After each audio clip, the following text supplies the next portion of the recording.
The Duke's Obsession, when a wallflower sparked a war between brothers. London, 1875. Lady Eliera Vance stood in the corner of the grandest ballroom in England, invisible as always, until the moment Caleb Arden, society's golden boy, crossed the marble floor and asked her to dance. The room fell silent. Gasps rippled through the crowd. But it wasn't Caleb's charm that made her skin burn. It was the ice-cold stare of his brother, Duke Adrian Arden, watching from the shadows like a predator who'd just found his prey. What happened next would destroy reputations, shatter families, and prove that sometimes the forgotten are the most dangerous of all. If you want to see how a wallflower became a duchess and made two powerful men fight for her soul, stay until the end. Hit that like button and comment which city you're watching from. The champagne had gone warm in Eliara's gloved hand. She stood against the silk-papered wall of Rothmore Hall, watching London's elite swirl past her in waves of expensive perfume and even more expensive jewelry. 3 seasons now. 3 goddamn seasons she'd stood in corners like this one, holding drinks she didn't want, wearing dresses her mother insisted made her look presentable, which was just a polite word for plain. "Don't slouch, Eliara," her mother had hissed earlier, before abandoning her near the refreshment table. "And for heaven's sake, smile. You look as if someone's died." Someone had. Her dignity. 3 years ago, when she'd first entered society at 18 and realized within a week that she simply didn't matter. Wrong family, too minor. Wrong face, too unremarkable. Wrong everything. The music shifted. A waltz. Eliara's stomach tightened as couples paired off, the men leading, the women following with practiced grace. She'd danced maybe 4 times total across 3 seasons, and 3 of those had been with elderly cousins who smelled like tobacco and talked about their gout. "She's back again." The voice came from her left.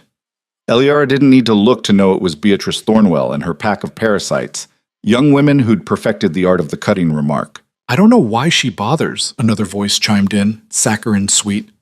"No one's going to ask her. They never do." Eliara's fingers tightened on her glass. She could leave, should leave, but that would be admitting defeat, and she'd be damned if she gave them that satisfaction. "Maybe she enjoys watching," Beatrice continued, just loud enough to carry. "Some people are meant to be spectators, not participants." Heat crawled up Eliara's neck. She turned away, focusing on the dancers, on anything but the poison dripping from Beatrice's mouth. The room blurred slightly. Tears? No, she wouldn't. Not here. Not for them. Then the crowd shifted, and she saw him. Caleb Arden moved through the ballroom like sunlight through water. Easy, natural, inevitable. Golden hair swept back from a face that could have been carved by some Renaissance master who specialized in making women forget how to breathe. He wore his formal wear with the casual elegance of someone who'd never questioned his right to wear it, his smile bright enough to light the entire room. Eliara had seen him before, of course. Everyone had. The younger Arden son was London society's darling, the charming one, the easy one, the one mothers warned their daughters about in hushed tones while secretly hoping he'd notice them anyway. He was dancing with Caroline Ashford now, spinning her across the floor with practiced ease. Caroline laughed at something he said, her face flushed with pleasure and champagne. "He's magnificent, isn't he?" Eliara startled. An older woman had appeared beside her, someone's aunt or chaperone, face lined with age but eyes sharp. "I suppose," Eliara said carefully. Charming boy. Terrible reputation." The woman sipped her drink. "But then, that's half the appeal, isn't it? Women always think they'll be the one to change them." "Do they change?" "Never." The woman's smile was knowing. "But we keep hoping anyway. Such is the nature of pretty boys with sad eyes. They collect hearts like some men collect watches." The waltz ended. Caleb bowed to Caroline, who looked devastated to let him go. He said something that made her blush, then turned away, scanning the room. His eyes landed on Eliara. She froze. There was no way, absolutely no goddamn way, he was looking at her. There had to be someone behind her. Someone beautiful or important or literally anyone else. But Caleb's smile widened, and he started walking toward her. "Oh dear," the older woman murmured. "How interesting." Eliara's heart hammered against her ribs. This wasn't happening. This was some sort of mistake or joke or hallucination brought on by too much champagne and not enough food. Any second now he'd veer off, find whoever he was actually looking for, and she'd go back to being invisible. He didn't veer off. Lady Eliara Vance, Caleb said, stopping directly in front of her. Up close, he was even more devastating, green eyes bright with mischief, mouth curved in a smile that promised trouble. I don't believe we've been formally introduced. Her mouth had gone dry. We haven't. A tragedy I intend to remedy immediately. He executed a perfect bow. Caleb Arden, at your service.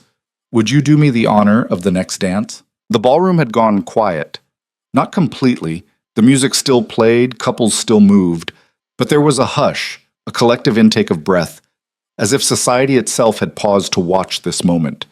Eliara heard Beatrice's shocked gasp from across the room. Her voice came out strangled. You want to dance with me? Unless you're otherwise engaged? His eyes sparkled with amusement. I promise I don't bite. Well, not on the first dance, anyway. Somewhere in the crowd, someone tittered nervously. This was insane. This was impossible. Men like Caleb Arden didn't ask women like Eliara Vance to dance. There were rules, unspoken but ironclad, and she knew her place in them. Why? The words slipped out before she could stop it. Caleb's smile shifted, became something softer, more genuine. Because you're the only woman in this room who isn't trying to catch my eye. And because I've been watching you stand here alone for 3 dances now, and that strikes me as a criminal waste. She had no idea what to say to that. Say yes, he urged. Before I'm forced to make an even bigger spectacle of myself. I'm very good at spectacles. Ask anyone. She should say no. Whatever this was, pity, a bet, some elaborate joke, she should refuse gracefully and return to her corner and her invisibility. Instead, she heard herself say, yes. His smile was blinding. Excellent. He took her hand, his touch warm through her glove, and led her onto the dance floor. Eliara was intensely aware of every eye in the room tracking their movement, every whisper that rippled through the crowd. Her mother looked stunned. Beatrice looked murderous.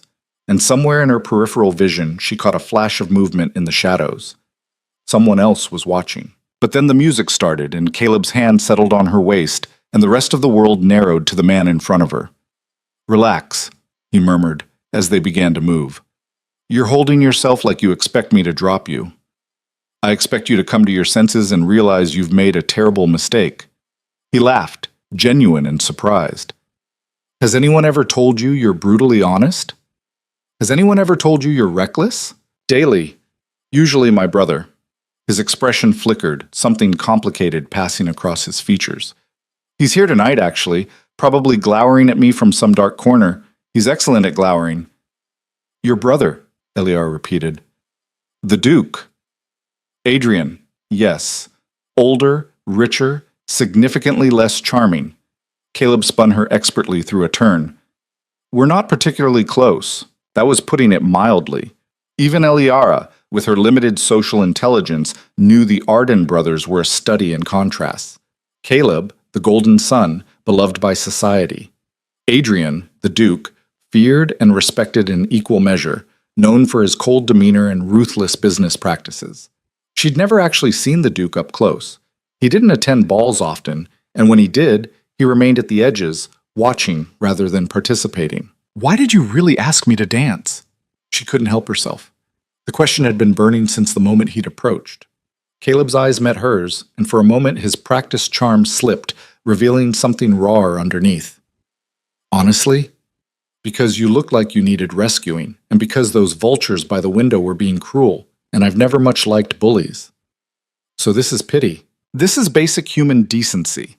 His hand tightened slightly on her waist, which shouldn't be remarkable, but apparently in this room, it is. The music swelled around them. Eliara had never been a particularly good dancer, another mark against her in society's ledger, but Caleb led with such confidence that she found herself following without thinking, her body responding to his guidance. You're better at this than you think, he said, reading her expression. You just needed someone who knew what they were doing. And that's you? Someone who knows what they're doing? His laugh was self-deprecating. God, no. I'm making it up as I go along, but I'm very good at pretending otherwise. There was something in his voice, a thread of truth beneath the lightness, that made her look at him more carefully. Up close she could see the fine lines around his eyes, the slight shadows beneath them. He looked tired, she realized. tired in a way that had nothing to do with late nights and everything to do with wearing a mask for too long. "Why are you telling me this?" she asked quietly. "Because you asked a real question. Most people don't." He spun her again, his movements fluid and practiced. "They ask how I am, but they don't want an honest answer. They want the charming Caleb Arden they've built in their heads." "And who is the real Caleb Arden?" His smile turned rueful. "Still figuring that out." The waltz ended. Caleb stepped back, bowing formally, while Eliara struggled to remember how to curtsy. Around them, couples were dispersing, conversation resuming at full volume now that the spectacle had ended. "Thank you for the dance, Lady Eliara," Caleb said, loud enough to be heard by nearby gossips. Then quieter, just for her. "You made it bearable." Before she could respond, he was gone, swept up by a group of young men calling his name.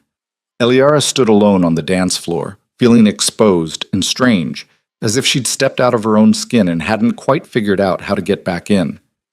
"Well," the voice came from behind her, so cold it could have frozen champagne. Eliara turned. Adrian Arden stood 3 feet away. She'd seen his portrait, of course. Everyone had. But portraits couldn't capture the sheer presence of the man. He was taller than Caleb, broader in the shoulders, with the same aristocratic features sharpened into something harder, more severe. His hair was darker, almost black. And his eyes, Christ, his eyes were the color of winter storms, gray and depthless and currently fixed on her with an intensity that made her breath catch. Where Caleb was sunlight, Adrian was shadow. Where Caleb smiled, Adrian studied. And where Caleb had looked at her with warm amusement, Adrian looked at her like she was a problem that needed solving, or a threat that needed eliminating. "Your Grace," Eliara managed, dropping into a curtsy that felt awkward and inadequate. He didn't speak, just stood there, watching her with that unnerving stillness that reminded her of a predator deciding whether something was prey or rival. The silence stretched. Eliara's heart was doing something complicated in her chest, a rhythm that had nothing to do with the lingering excitement of the dance and everything to do with the man in front of her. Finally, Adrian spoke. "My brother has peculiar taste in dance partners." It wasn't quite an insult, but it wasn't far off. Eliara felt heat climb her cheeks. "I'm sorry if our dance offended you." "Offended?" Something flickered in those gray eyes. "Why would I be offended? I don't know. You're staring at me like I've committed some crime." The words were out before she could stop them. Eliara bit her tongue, waiting for the aristocratic dismissal, the cutting remark that would put her back in her place. Instead, Adrian's mouth curved. Not quite a smile, but close. Direct. Unusual. Is that a compliment or an observation? Both. He tilted his head slightly, studying her with that same unsettling focus. "Lady Eliara Vance, daughter of Baron Vance of Northumberland, 3 seasons, no proposals, generally ignored by society at large." Her stomach dropped. "You've researched me. I make it a point to know who's in my orbit." "I'm not in your orbit." "You danced with my brother. That puts you in my orbit." His eyes narrowed. "The question is what you want from him." Anger flared, hot and unexpected. "I want nothing from him. He asked me to dance. I accepted. That's all." "Is it?" "Yes." She met his gaze directly, refusing to look away despite every instinct screaming at her to submit, to back down, to return to her corner and her invisibility. "I don't know what game you think is being played here, Your Grace, but I'm not a participant." "Everyone's a participant," Adrian said quietly, "whether they want to be or not." "Then I choose not to be. Choice is an illusion for people without power." The words landed like a slap. Eliara's hands clenched at her sides, her nails digging into her palms through the thin silk of her gloves. He was right, of course. She had no power here, no influence, no protection against men like him who could destroy her reputation with a word.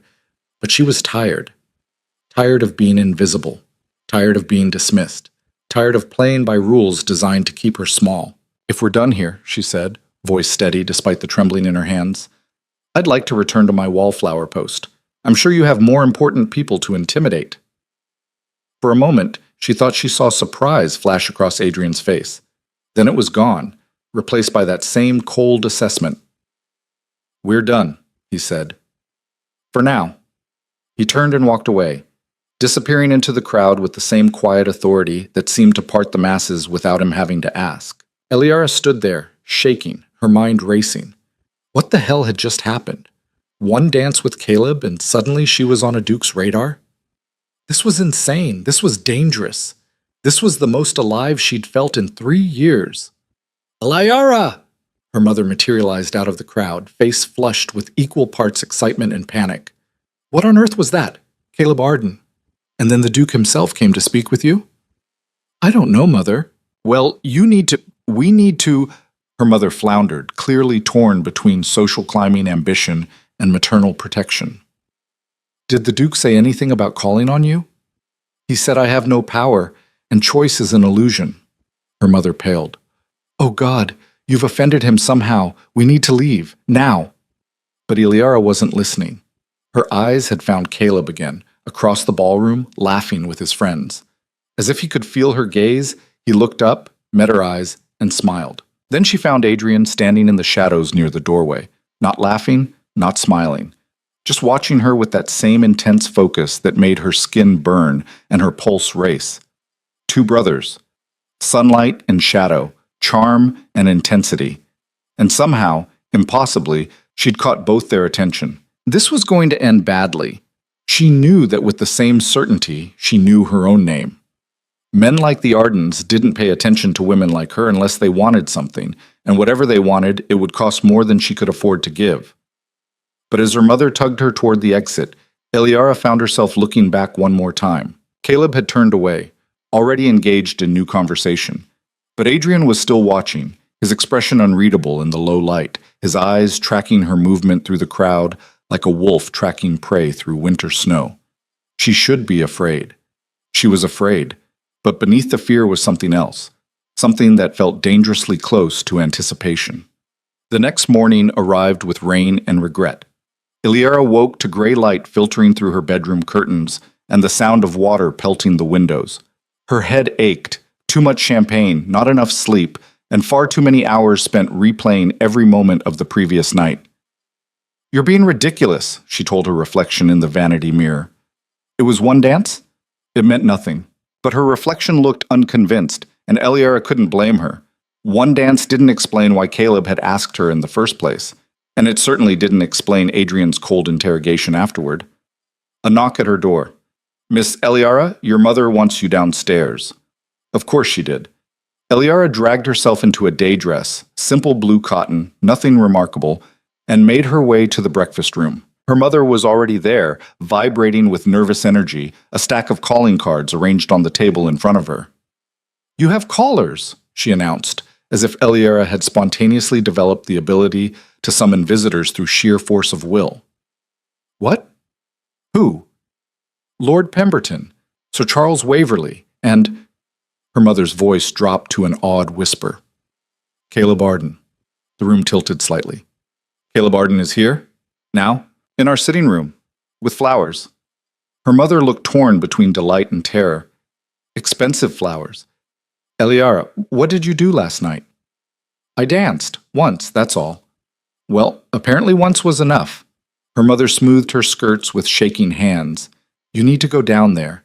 Be charming, be interesting. For God's sake, don't mention politics or philosophy or any of those things you read about. So be someone I'm not. Be someone he'd want. Her mother's expression softened slightly. Please, darling, this might be your only chance. The words stung, but they weren't wrong. At 21, after 3 failed seasons, Eliara was dangerously close to being permanently relegated to the shelf. 1 more year, maybe 2, and even her mother would give up, resign herself to having a spinster daughter who'd spend her life managing the family estate and being the subject of pitying glances at church. Fine, Eliara said. I'll be charming. She wasn't charming, she was terrified. The sitting room felt too small with Caleb Arden in it. He dominated the space simply by existing, his presence turning their modest home into something that felt shabby and inadequate by comparison. He stood when she entered, that easy smile already in place. Lady Eliara, good morning. Mr. Arden, she managed a curtsy that didn't embarrass her. This is unexpected. I hope not unwelcome. He gestured to the chair across from him. May I? They sat. Her mother hovered in the doorway for a moment before reluctantly withdrawing, though Eliara knew she'd be pressed against the door, listening to every word. I brought flowers, Caleb said, nodding to the ridiculous bouquet on the side table, roses and lilies arranged with obvious expense. Though I'm realizing now that's rather presumptuous. We've only danced once. Most people would have stopped at the dance. I'm not most people. His smile widened. Besides, I wanted to see if you were as interesting in daylight as you were in the ballroom. And? The verdict's still out. You haven't said much yet. Eliara felt a laugh bubble up despite her nerves. What would you like me to say? Whatever you're actually thinking. Caleb leaned back in his chair, completely at ease in a way she envied. Last night you were honest, brutally so. I'd like more of that. Most men prefer women who flatter them. Most men are boring. He studied her with those bright green eyes. Tell me something true, Eliara. May I call you Eliara? You're already doing it. So I am. His grin was unrepentant. Something true. Go. She should say something safe, something pleasant, something designed to keep him interested without revealing too much. Instead, she said, I think you're bored. His eyebrows rose. Excuse me? Last night, this morning, you're not here because you find me fascinating. You're here because everyone else bores you to tears, and I'm novel, different, a distraction. She met his gaze directly.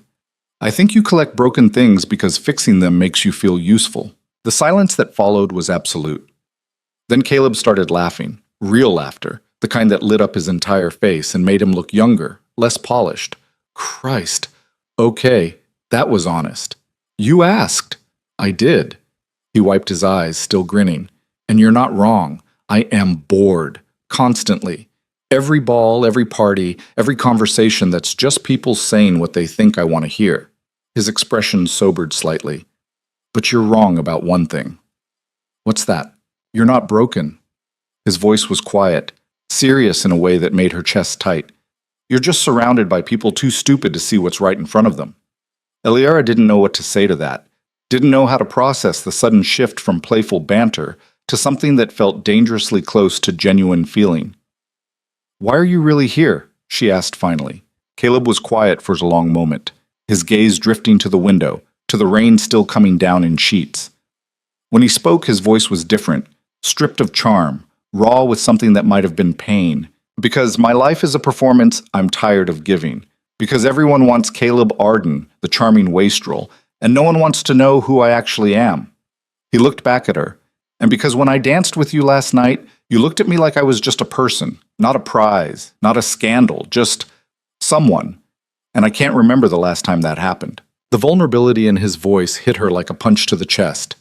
This was the real Caleb, she realized. Not the golden boy society loved, but the man underneath, lost and tired and desperate for something authentic. I don't know what you want from me, she said softly. Honestly, neither do I. He ran a hand through his hair, mussing the careful style. I just know I wanted to see you again. That's all I've got. It should have been a red flag. Should have been a warning sign screaming that this man was trouble, that getting involved with him would end in disaster. But Eliara found herself smiling anyway. That's enough. They talked for another hour. About nothing important, books, horses, the weather, his travels abroad. But beneath the surface conversation there was something else building. A connection, tentative and fragile between two people who'd spent too long wearing masks they were tired of carrying. When Caleb finally left, promising to call again soon, Eliara stood at the window and watched his carriage disappear into the rain. He's going to break your heart, she told herself, but she was already halfway gone, and she knew it. Caleb did call again, and again, and again. Over the next 3 weeks, he became a fixture in Eliara's life. Flowers at breakfast, rides through Hyde Park in his ridiculous, expensive carriage, afternoons spent in her family's cramped sitting room, talking about everything and nothing. Society noticed. Of course they noticed. Wherever Caleb went, attention followed, and suddenly Eliara found herself the subject of whispers and speculation. She must have something, Beatrice Thornwell said loudly at Lady Morrison's garden party, making sure Eliara could hear. Some trick. Men like Caleb Arden don't pursue wallflowers without reason. Eliara tried not to care, tried to focus on the strange, wonderful reality that Caleb seemed to genuinely enjoy her company. He made her laugh, made her feel seen in a way she'd never experienced. made her forget for hours at a time that she was supposed to be invisible. But there was something else too, something she only noticed in quiet moments. Adrian. The Duke was everywhere and nowhere, a shadow at the edge of her awareness. She'd catch glimpses of him at social events, always watching, never approaching. His carriage would pass hers in the park, and she'd feel his gaze even through the curtained windows. Once, she'd turned around in a bookshop and found him standing 3 shelves away, holding a book he clearly wasn't reading, his eyes fixed on her with that same unsettling intensity. It should have been frightening. It was frightening. But it was also something else. Something that made her skin flush and her pulse race in ways that had nothing to do with fear. "You're being paranoid," Caleb said when she mentioned it during one of their rides. "Adrian doesn't care about my social life. He's too busy being important and brooding." "He cares about something," Eliara insisted. "He's always there, watching." Caleb's expression darkened slightly. "My brother has control issues. He thinks he needs to monitor everything I do because I'm the reckless one." The bitterness in his voice was sharp. "Ignore him, I do." But she couldn't ignore Adrian, couldn't shake the feeling that there were currents moving beneath the surface, forces she didn't understand pulling her towards something she couldn't quite name. And then came the Devereux Ball. It was supposed to be the event of the season. Lord and Lady Devereux spared no expense, transforming their estate into something out of a fairy tale. Crystal chandeliers, imported flowers, an orchestra that must have cost more than Eliara's family made in a year. Caleb found her within minutes of her arrival, as he always did now, his smile bright and his bow exaggerated. "My lady," he said, loud enough for nearby gossips to hear. "You look stunning." She didn't. Her dress was last season's style, altered by her mother's inexpert hands to be more fashionable. But Caleb looked at her like she was wearing silk and diamonds, and that was almost enough. Almost. "Dance with me," he said, offering his hand. They'd danced together at every event for 3 weeks now.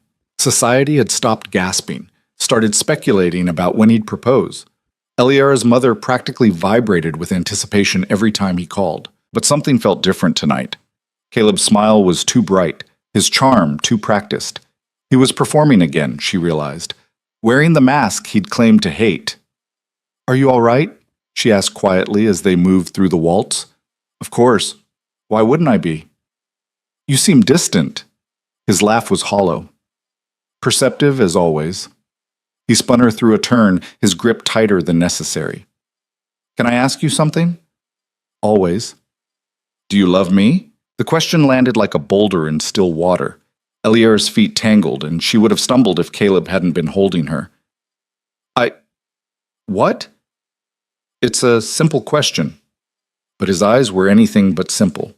They were desperate, searching, looking for something she wasn't sure she could give. "Do you love me, Eliara?" Her mind raced. Did she? She cared for him, enjoyed his company, felt something when he looked at her that might have been the beginning of love, given time. But was it love? Real, deep, consuming love? She didn't know. "I could," she said finally, honestly. "I think I could, given time." Something in Caleb's expression crumbled. "That's not the same thing." "No," she agreed. "It's not." The music ended. Caleb stepped back, his mask slipping back into place, the charming smile returning like armor. "Thank you for the dance," he said formally. "If you'll excuse me." He was gone before she could respond, disappearing into the crowd with practiced ease.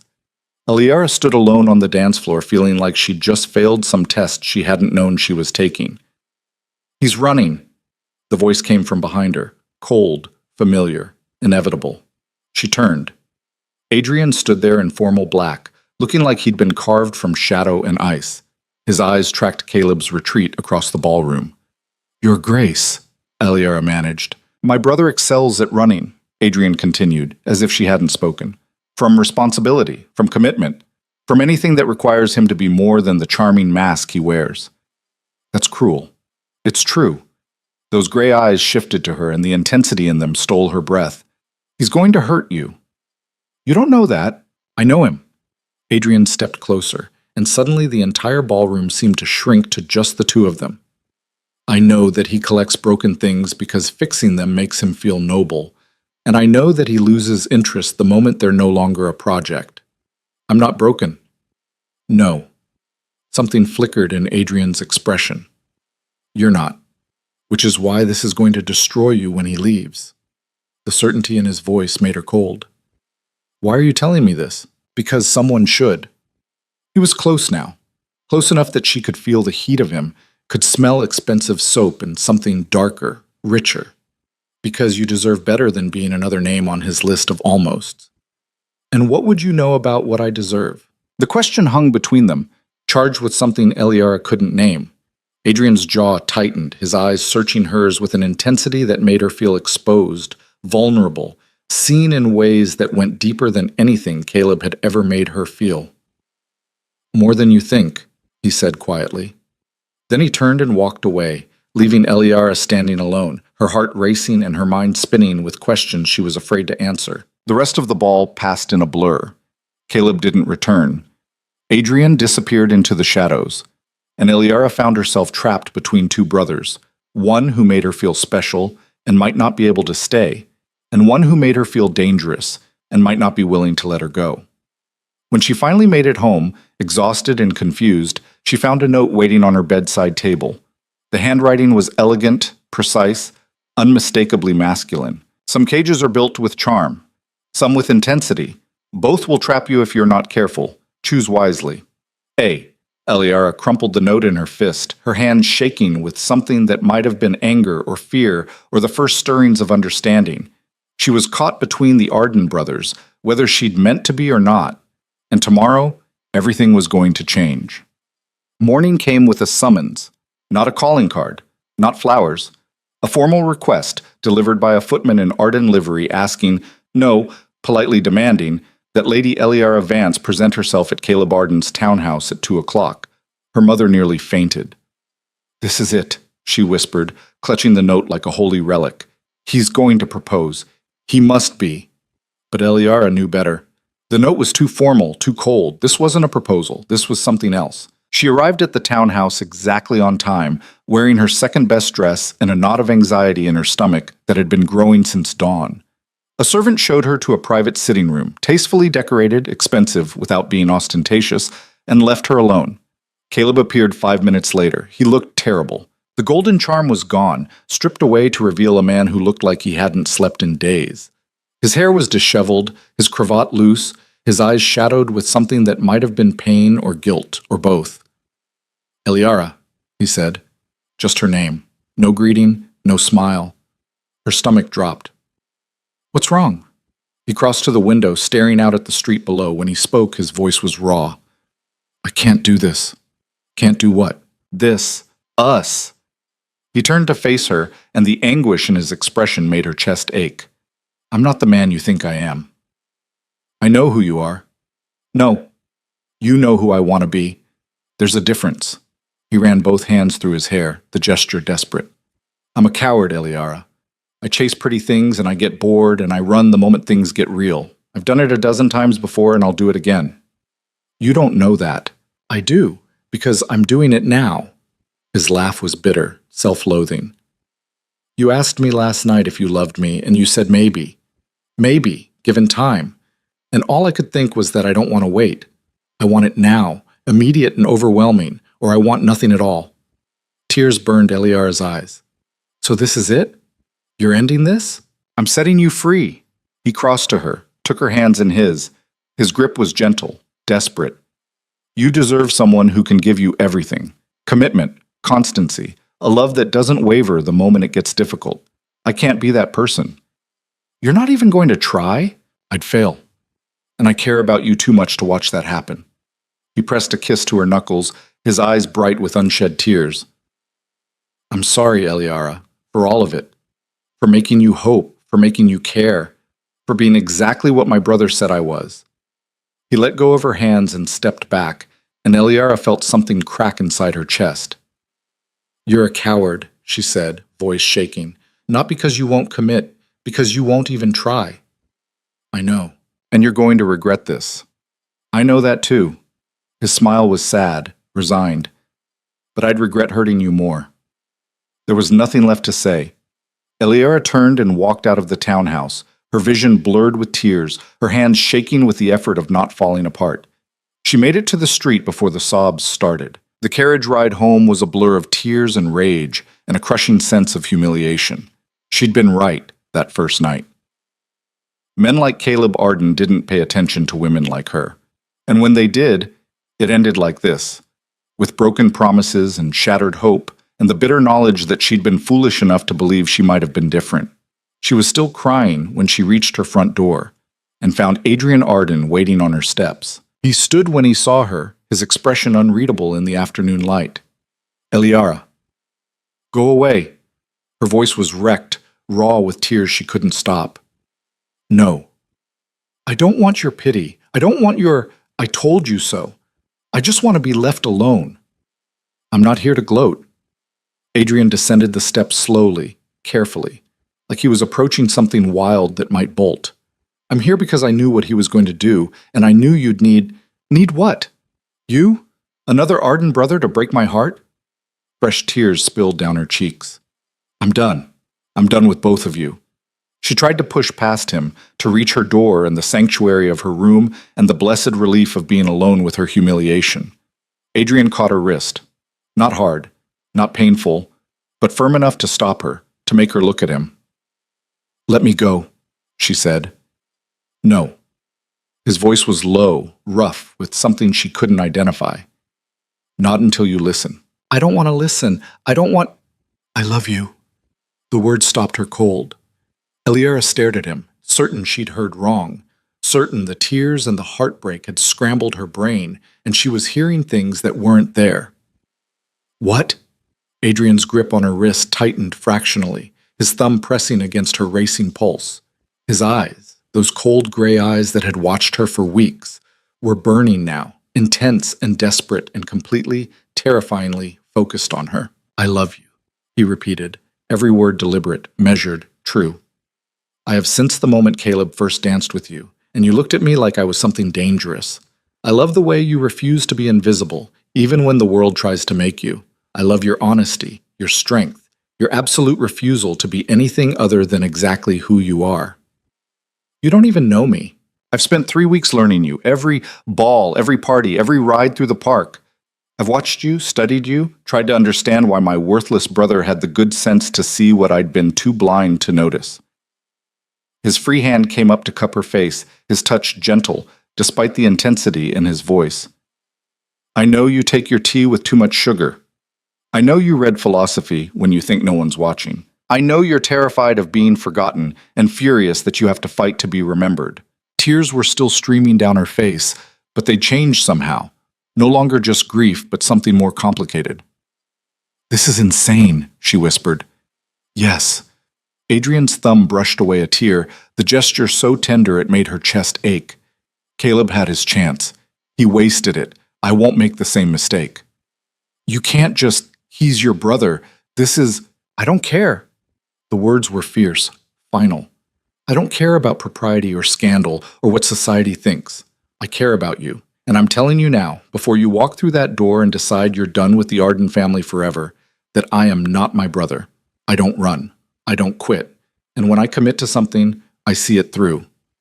Eliara's mind was spinning, her heart racing, every logical thought she'd ever had screaming that this was wrong, impossible, too much too soon. But Adrian was looking at her like she was the only thing in the world that mattered, and God help her, she wanted to believe him.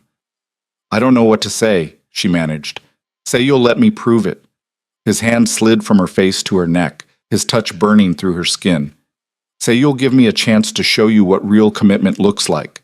Say you'll let me worship you the way you deserve." "Adrian, say yes, Eliara." She should say no, should run, should protect herself from what would certainly be another disaster, another heartbreak. Instead, she heard herself whisper, "Yes." Adrian's eyes blazed, then his mouth was on hers, and the world caught fire. The kiss was nothing like she'd imagined, nothing gentle or tentative or careful. It was consuming, desperate, 3 weeks of suppressed wanting unleashed all at once. Adrian kissed her like she was air and he was drowning, his hands tangling in her hair, his body pressing her back against the iron railing of her front steps. Eliara kissed him back with equal desperation. her hands fisting in his coat, pulling him closer even though there was no closer to get. She could taste his need, his hunger, his absolute certainty in this impossible thing happening between them. When they finally broke apart, both breathing hard, Adrian rested his forehead against hers. "Mine," he said, the word a promise and a claim and a threat all at once. "You're mine now, and I don't let go of what's mine." Somewhere in the back of her mind, Eliara knew this was dangerous. Knew she was trading one Arden brother for another, charm for intensity, warmth for heat. But as Adrian pulled her close and kissed her again, slower this time, deeper, she found she didn't care. She'd been invisible for too long. And Adrian Arden saw her like no one else ever had. Whatever came next, scandal, heartbreak, or something else entirely, she was done hiding. The wallflower was finished being forgotten, and London society was about to learn exactly what happened when you overlooked the wrong woman. The scandal broke within hours. Eliara should have known it would. A duke kissing a baron's daughter on her own front steps in broad daylight wasn't the kind of thing London society missed. By evening, the whispers had started. By the next morning, they'd become a roar. She woke to her mother standing at the foot of her bed, holding a newspaper with shaking hands. "What have you done?" Eliara sat up, her head still fuzzy with sleep and dreams of Adrian's mouth on hers, his hands in her hair, his voice saying mine like it was a sacred oath. "Mother, don't." Her mother's voice cracked. "Don't you dare try to explain this." She threw the paper onto the bed. Eliara picked it up with trembling fingers. The headline was brutal in its simplicity. Arden brothers at war. Duke claims younger brother's cast off. Below it, a detailed account of Caleb's courtship, his sudden abandonment, and Adrian's appearance on her doorstep less than 2 hours later. The writer had been creative with the details, suggesting impropriety, painting Eliara as either a conniving social climber or a naive fool, depending on which paragraph you read. "They're calling you a whore," her mother said flatly. "A fortune hunter. They're saying you seduced one brother, and when he wouldn't marry you, you moved to the next. That's not what happened. It doesn't matter what happened. It matters what they think happened." Her mother's face was pale, drawn. "We're ruined. You've ruined us." The words hit like a physical blow. Eliara's hands clenched on the newspaper, crumpling the cheap paper. "I didn't do anything wrong. You were seen kissing a duke on our front steps. Of course you did something wrong." Her mother's laugh was bitter. "I told you to be careful with them. I told you men like that only bring trouble. Adrian's not. Adrian is a duke who's apparently decided you're his new obsession. Do you have any idea what that means? The scrutiny? The gossip? Every mistake you've ever made will be dragged into the light and examined." Her mother moved to the window, staring out at the street below.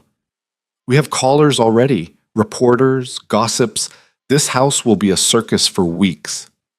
Guilt twisted in Eliara's stomach. She hadn't thought about her family, hadn't considered what her choices would do to them. "I'm sorry," she said quietly.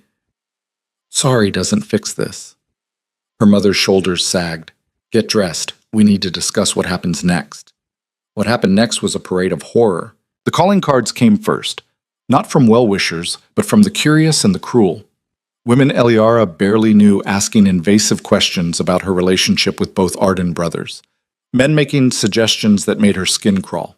Her father, normally absent in his study, emerged long enough to announce he was deeply disappointed before retreating again, unwilling to deal with the mess his daughter had created. And through it all, no word from Adrian. 3 days. 3 days of hell, and the duke who'd claimed her so fiercely on her front steps was nowhere to be found. "He's abandoned you too," her mother said on the third evening, her voice heavy with resignation. "Just like his brother. You should have known better." But Eliara refused to believe it, couldn't believe it. Adrian had looked her in the eyes and said he didn't run, had kissed her like she was the only thing keeping him alive, had promised. The knock at the door came just before midnight. Eliara was still awake, staring at her ceiling, trying to figure out how everything had fallen apart so quickly. She heard the servant's startled voice, the low rumble of a male response, footsteps on the stairs. Then her bedroom door opened, and Adrian walked in. He looked like he'd been through his own personal war. His coat was gone, his shirt partially unlaced, his hair disheveled. But his eyes, Christ, his eyes were blazing with something that made her breath catch. "You didn't come," Eliara said, hating how small her voice sounded. I've been dealing with my brother. Adrian closed the door behind him, the click of the lock unnaturally loud in the quiet room. And preparing. Preparing for what? This.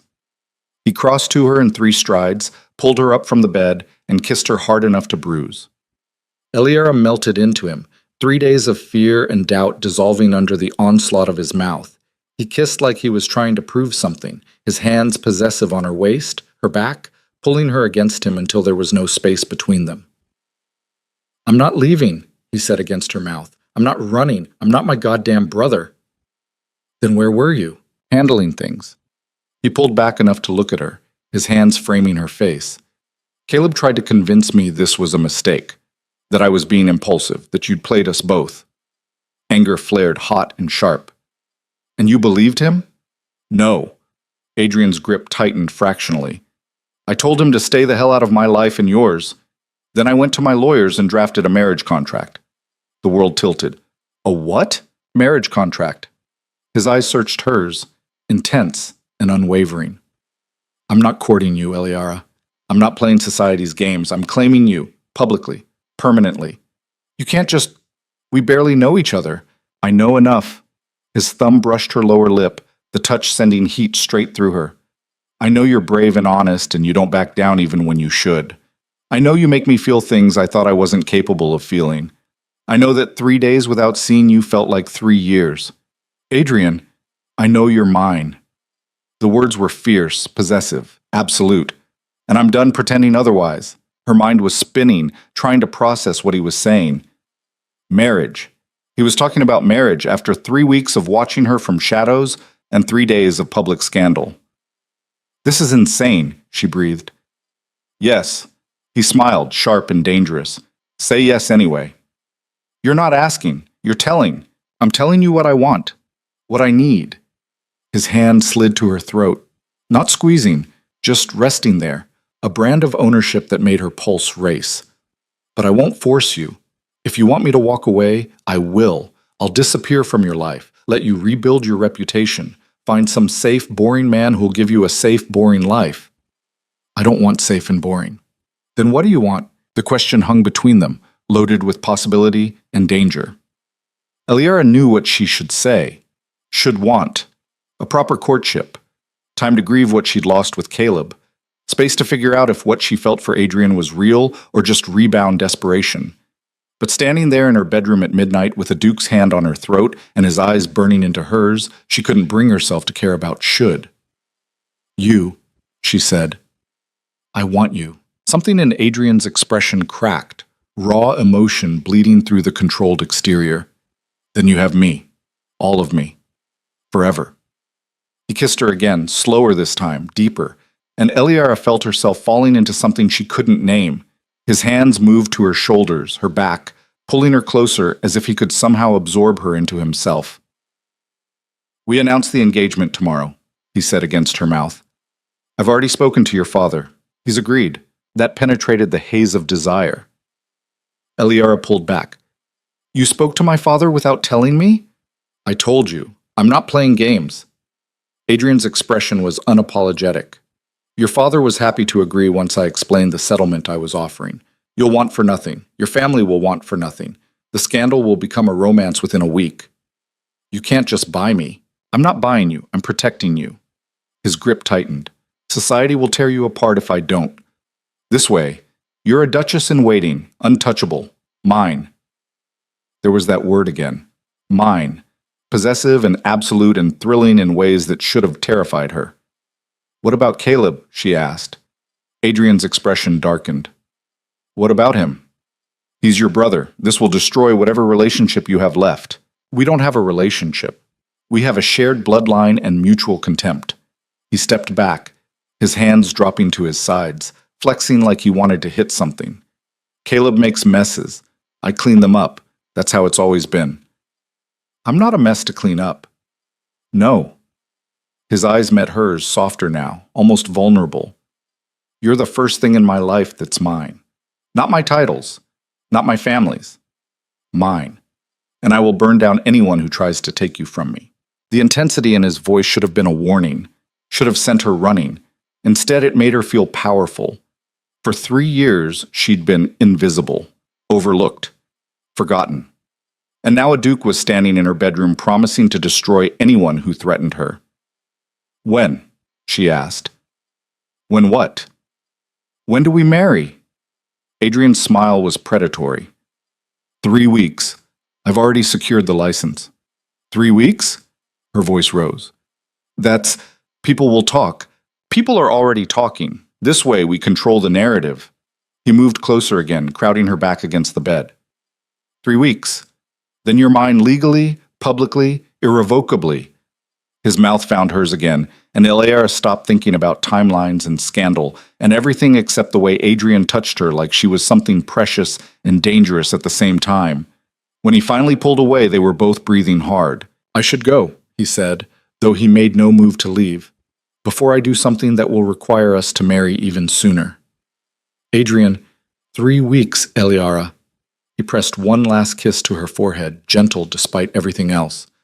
"Then you're mine forever." He was gone before she could respond, slipping out of her room as silently as he'd arrived. Eliara stood there in the dark, her lips swollen, her heart racing, trying to process what had just happened. She was engaged to a duke, to Adrian Arden, who looked at her like she was the only thing in the world worth having. 3 weeks. God help her. Ateb. The announcement hit society like a bomb. "Duke Adrian Arden to wed Lady Eliara Vance," screamed the headlines. The same papers that had called her a whore days earlier now scrambled to rewrite the narrative, painting her as a secret beauty who'd captured the notoriously cold duke's heart. The transformation was dizzying. Suddenly, Eliara was interesting, desirable, the subject of envious whispers instead of cruel ones. Invitations poured in, balls, dinners, garden parties, everyone wanting to see the woman who'd done the impossible and landed Adrian Arden. Her mother was beside herself with joy and terror in equal measure. "A duchess," she kept saying, as if repetition would make it real. "My daughter, a duchess." But beneath the excitement there was tension, because Caleb hadn't disappeared. He was everywhere suddenly. At every event Eliara attended, watching from the edges with eyes that held something between regret and resentment. He never approached, never spoke to her directly, but his presence was a constant reminder of what had been and what might have been. And Adrian noticed. "He's following you," Adrian said one evening, his hand possessive on her waist as they stood at yet another ball.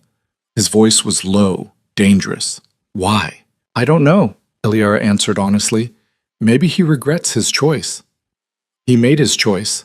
Adrian's grip tightened enough to be just shy of painful. "He doesn't get to unmake it now." Across the room, Caleb's eyes met hers. Even at a distance, she could see the pain there, the wanting. It made her chest ache with something complicated. Not quite longing, but not quite indifference either. "Dance with me," Adrian said abruptly. "We just danced. Then we'll dance again." He pulled her onto the floor, his movements sharp with barely controlled aggression. "I want everyone here to know exactly who you belong to. I'm not a possession." "Aren't you?" His eyes blazed. "You're wearing my ring. You're taking my name in 3 weeks. You're in my bed every night in my thoughts. If that's not possession, what is it?" The words should have angered her. Instead, they sent heat pooling low in her belly. "You're being ridiculous," she said, but her voice was breathless. "I'm being honest." Adrian pulled her closer, scandalously close for a waltz. "You're mine, Eliara, and I don't share." The music swelled around them, but all Eliara could focus on was the man holding her, the intensity in his eyes, the possessive edge to his touch that made her feel owned and cherished at the same time. The song ended. Adrian didn't let go. "Your Grace," a voice interrupted. Cool, familiar, unwelcome. "Might I have a word?" Caleb stood 3 feet away, his expression carefully neutral but his eyes burning. Adrian's entire body went rigid. "No. It wasn't a request for you. It was a request for her." Caleb's gaze shifted to Eliara. "Please." 5 minutes. "Absolutely not." Adrian's voice was ice. "You had your chance. You walked away. She's done with you. Let her decide that."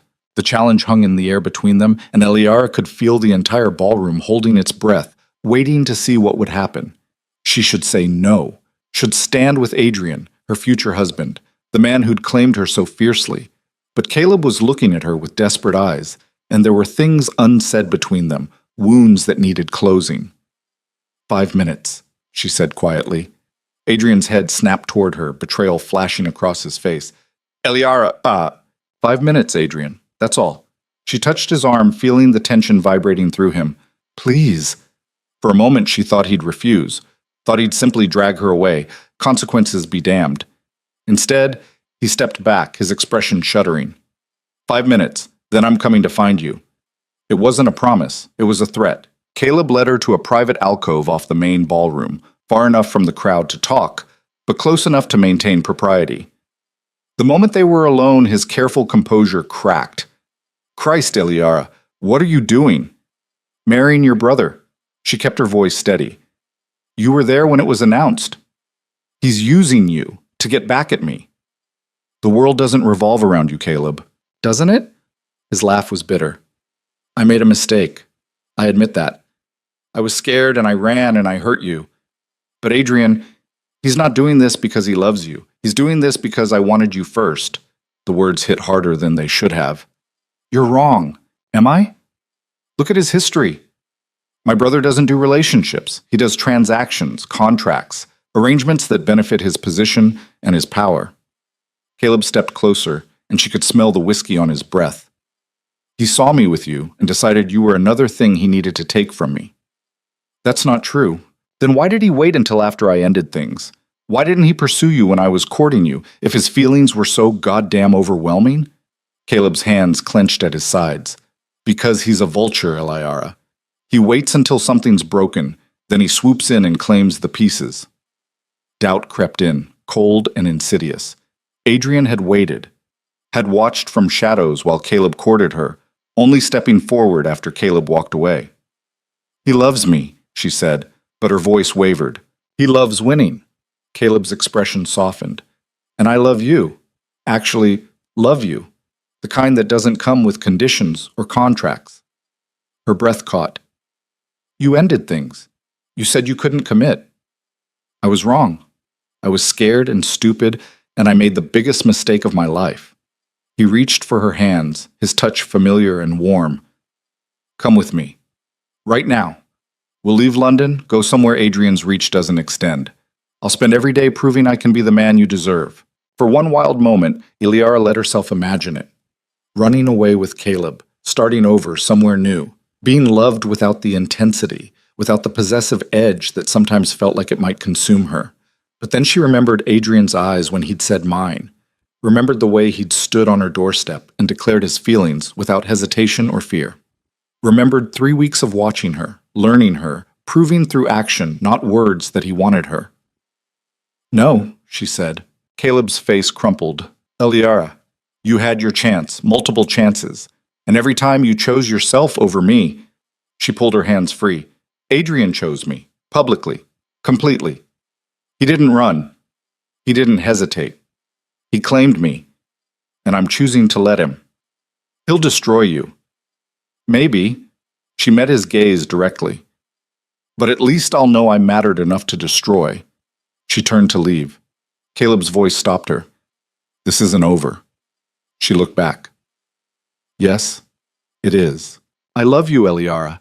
That doesn't just stop because you're wearing his ring. Then you'll have to learn to live with it.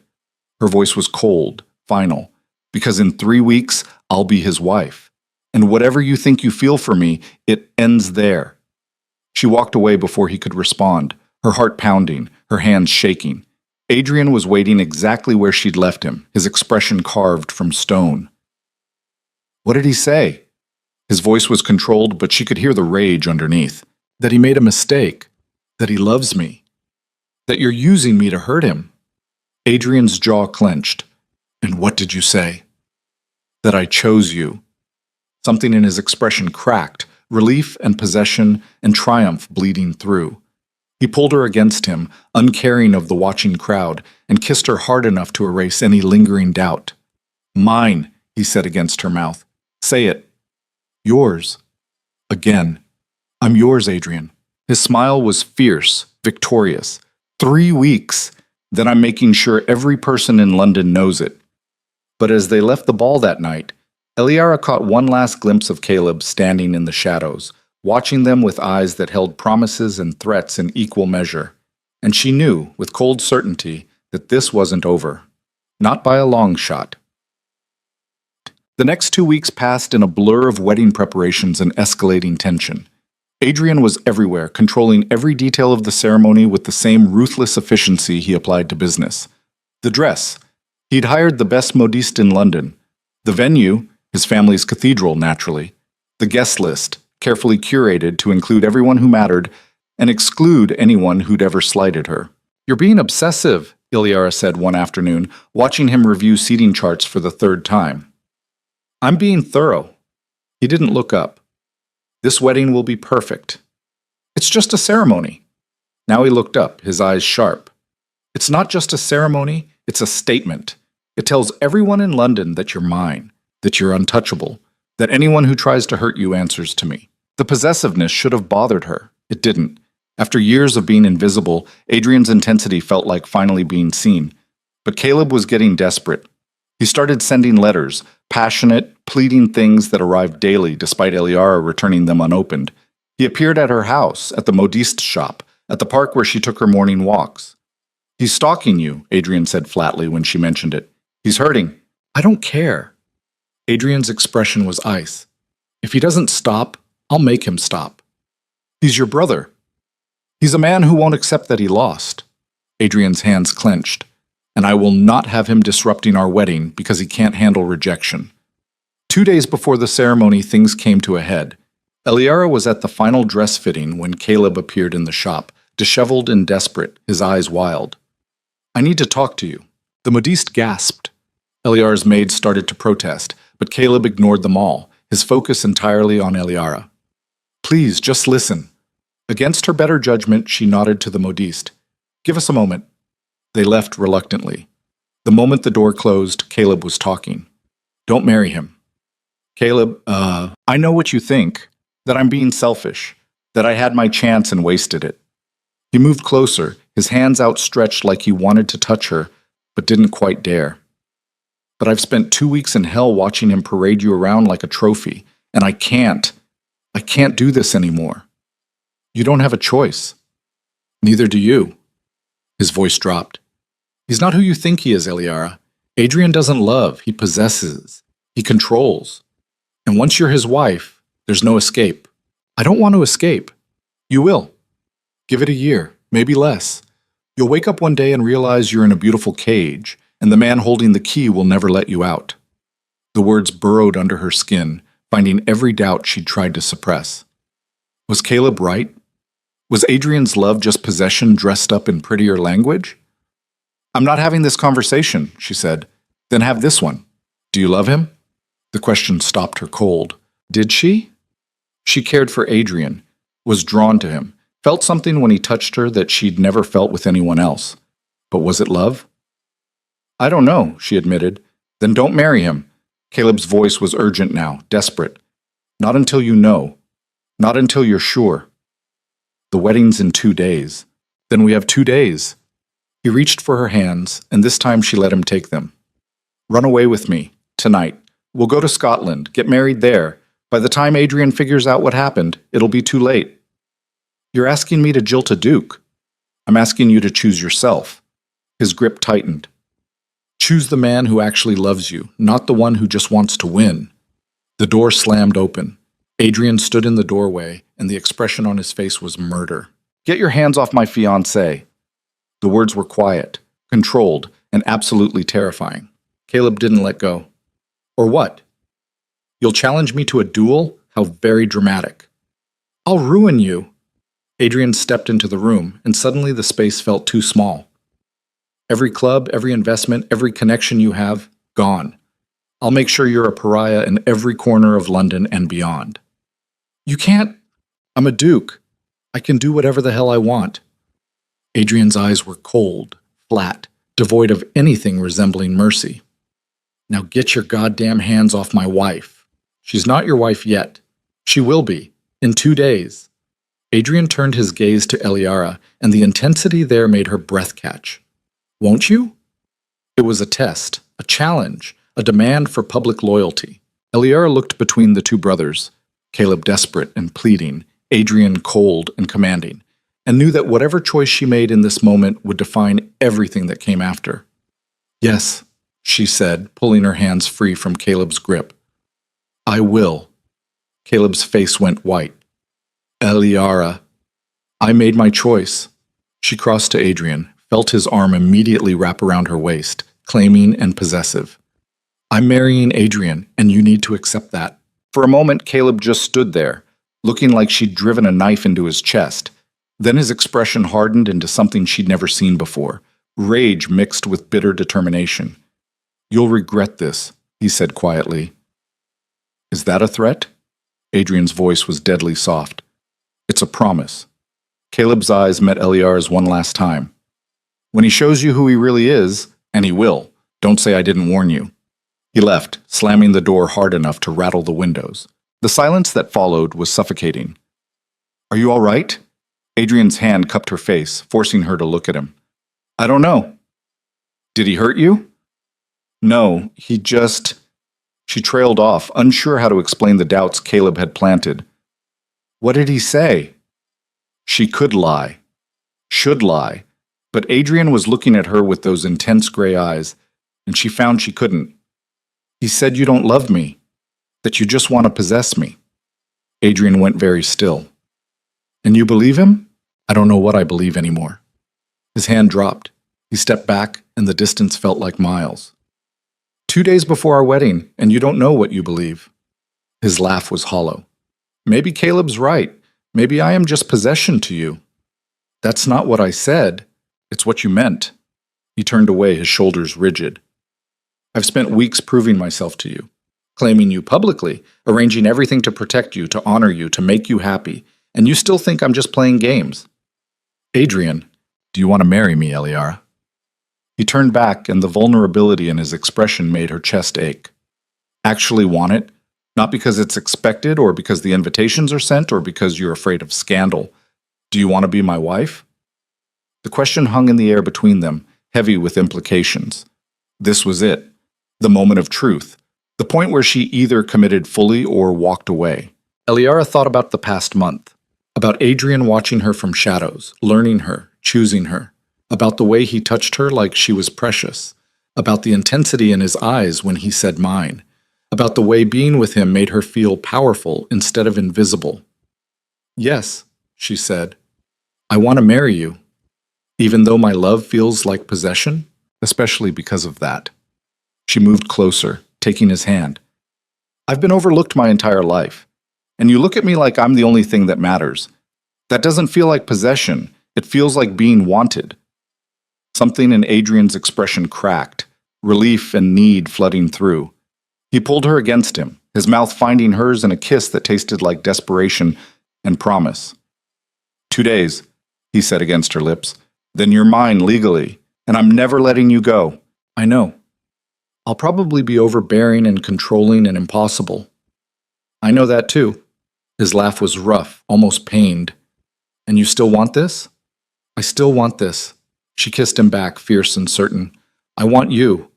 He held her like she might disappear, his hands possessive on her waist, her back, his mouth claiming hers with an intensity that left no room for doubt. When they finally broke apart, both breathing hard, Adrian rested his forehead against hers. "If Caleb tries anything at the wedding, he won't." "You don't know that." "Then we'll deal with it." She met his eyes. Together. His smile was small, almost fragile. Together. He left soon after, and Eliara finished her fitting in a daze. But as she stood in front of the mirror wearing the beautiful gown Adrian had commissioned, she couldn't shake Caleb's words.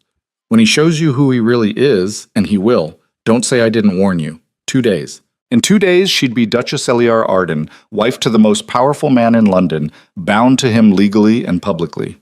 And despite her certainty, despite her choice, a small part of her wondered if Caleb was right, if Adrian's love would feel like freedom or just a more beautiful cage. She'd find out soon enough. The wedding day dawned cold and clear. Eliara woke before sunrise, her stomach a knot of nerves and anticipation. In a few hours, she'd walk down the aisle of the Arden family cathedral and bind herself to a man who terrified and thrilled her in equal measure. No word from Caleb, no last-minute pleas or dramatic gestures. Maybe he'd finally accepted defeat. The ceremony was scheduled for 2 in the afternoon. By noon, Eliara was dressed, her hair arranged in an elaborate style that must have taken her maid hours to perfect. The gown was stunning.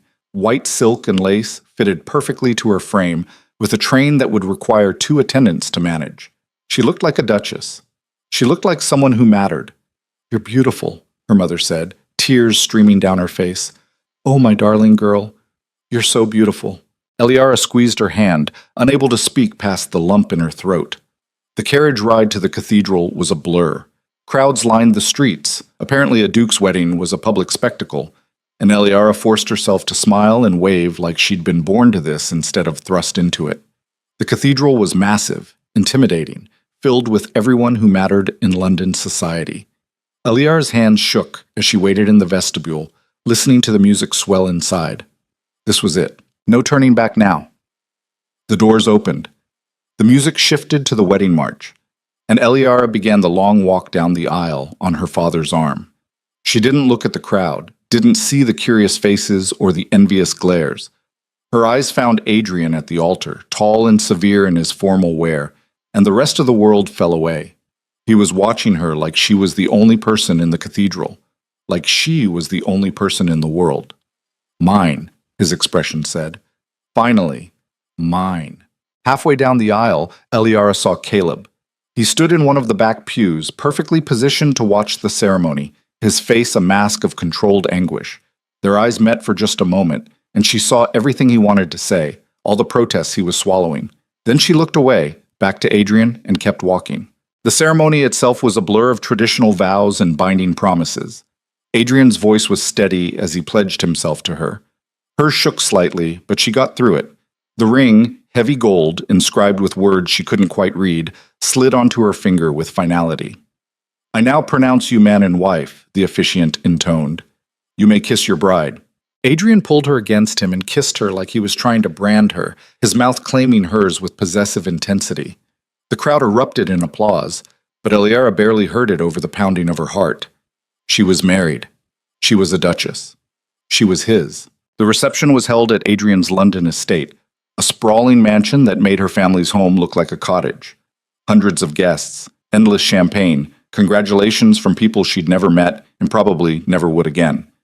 Through it all, Adrian kept her close, his hand possessive on her waist, his attention unwavering. "Happy?" he asked during a rare quiet moment. "Overwhelmed," she admitted. "Good overwhelmed or bad overwhelmed?" "I'm not sure yet." His laugh was low, intimate. "You'll figure it out. You have the rest of your life." The rest of her life. With him. The weight of that settled over her like a cloak, not heavy exactly, but present. Undeniable. The evening wore on. Guests danced and drank and celebrated. Adrian waltzed with her twice, each time holding her closer than propriety allowed, making it clear to everyone watching that he wasn't just proud of his new wife, he was obsessed with her. It should have been perfect. It was perfect. Until Caleb appeared at her elbow during a moment when Adrian had stepped away to speak with some political connection. "One dance," he said quietly, "for old time's sake. Caleb, please, just one. Then I'll leave, I promise." She should refuse, should find Adrian and let him handle his brother's persistence. But there was something in Caleb's eyes, a desperate sadness that tugged at the part of her that had once cared for him. "One dance," she agreed. "That's all." He led her onto the floor as a waltz began, his hand settling on her waist with familiar ease. "You look beautiful," he said softly. "Don't." "I'm just stating a fact." His smile was sad. "The most beautiful bride I've ever seen, wearing another man's ring." "Caleb, please." "I won't make a scene. I promised." He spun her through a turn. "I just wanted one last moment, one last memory of what could have been. We can't go back." "I know." His grip tightened slightly. "But I also can't watch you throw your life away on a man who'll never love you the way I do." "He loves me in his way. His way is possession, control." Caleb's voice dropped. I love you, Eliara, completely, without conditions. And if you ever need to escape him, if you ever realize I was right, I'll be waiting." Before she could respond, the music ended, and she looked up to find Adrian standing at the edge of the dance floor, his expression carved from ice, his eyes promising violence. "Thank you for the dance, Lady Arden," Caleb said formally, releasing her. Then, quieter, just for her. "I meant what I said. I'll be waiting." He walked away, disappearing into the crowd. Eliara turned to face her husband, her heart in her throat. Adrian didn't say a word, just took her arm, his grip just shy of painful, and led her off the dance floor, through the crowd, out of the ballroom entirely. He didn't stop until they were in his private study, the door locked behind them, the sounds of the party muted to distant noise. Then he turned on her, and the fury in his eyes made her step back. "What," he said, his voice deadly quiet, "did he say to you?" "Nothing. It was just a dance." "Don't lie to me." He moved closer, backing her against the desk. "I saw his face. I saw yours. What did he say?" Eliara's pulse was racing, her hand shaking.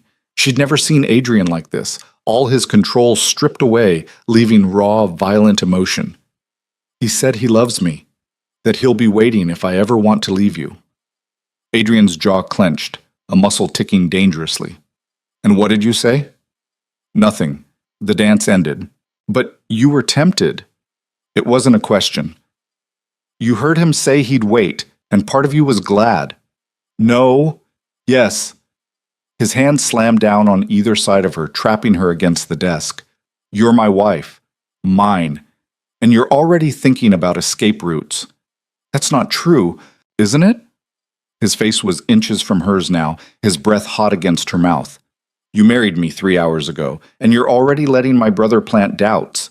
Tell me, Eliara, did you mean those vows, or were they just pretty words you said because the alternative was scandal?" Tears burned her eyes. "I meant them. Then prove it."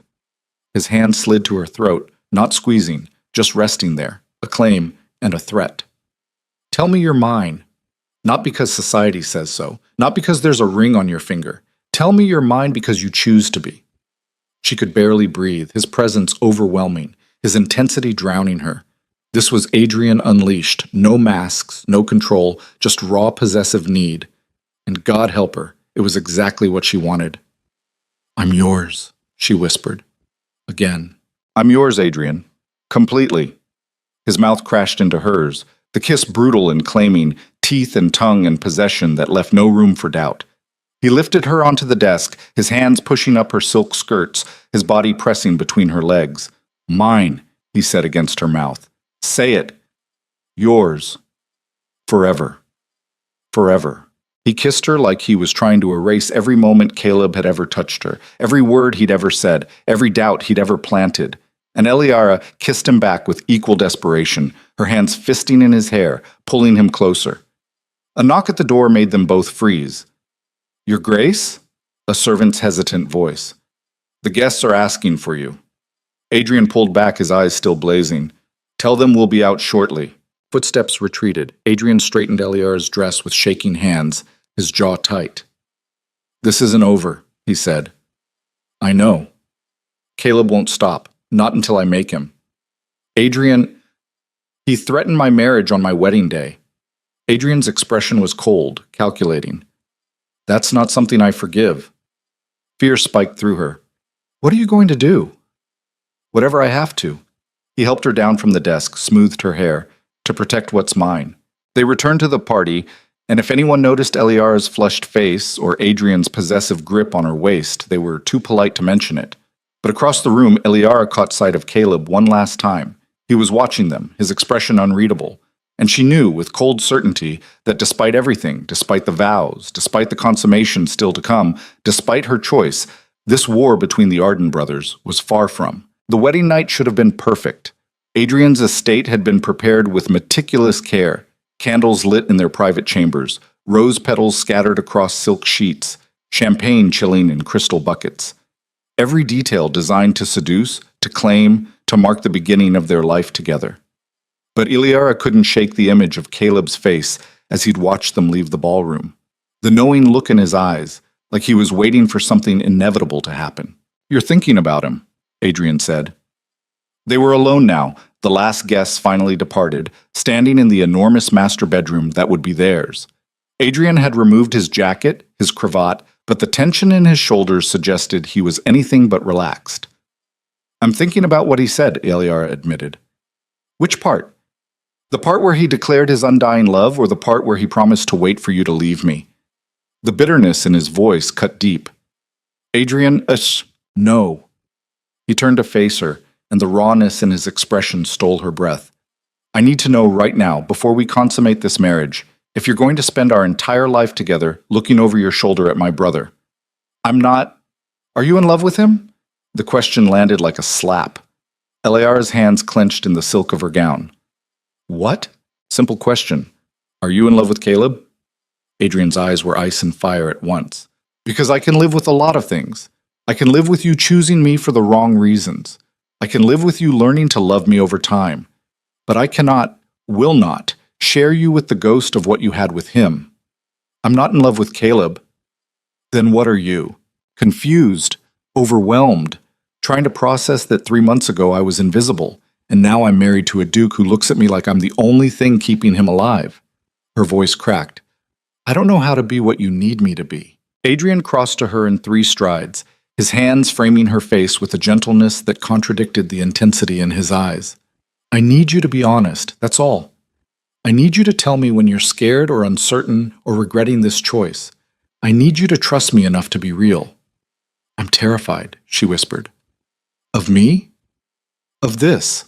Of what happens when the intensity fades and you realize I'm just ordinary." His laugh was rough, almost pained. "Eliara, there is nothing ordinary about you. You think I pursued you because you were convenient? Because you were available?" His thumb brushed her cheekbone. "I pursued you because you're the first woman who's ever looked at me and seen a man instead of a title. Because you challenge me. Because being near you feels like finally being able to breathe." The words should have reassured her. Instead, they made the knot in her chest tighten. What if Caleb's right? What if this is just possession dressed up as love? Adrian went very still. "Do you believe that?" "I don't know what I believe anymore." He stepped back, his hands dropping to his sides. The distance felt like miles. "Then perhaps we should wait, until you're certain." "Wait for what?" "To consummate the marriage." His voice was controlled, but she could hear the pain underneath. "Until you're sure you want this. Want me. Not as an obligation or a lesser evil, but as your actual choice." Eliara stared at him, shocked. "You're my husband." "Legally. But I won't take what you're not ready to give freely." He moved to the door, his posture rigid. "I'll sleep in the guest chambers tonight. When you're ready, if you're ready, you know where to find me." "Adrian, wait!" But he was already gone, the door closing with a soft click that felt more final than any slam.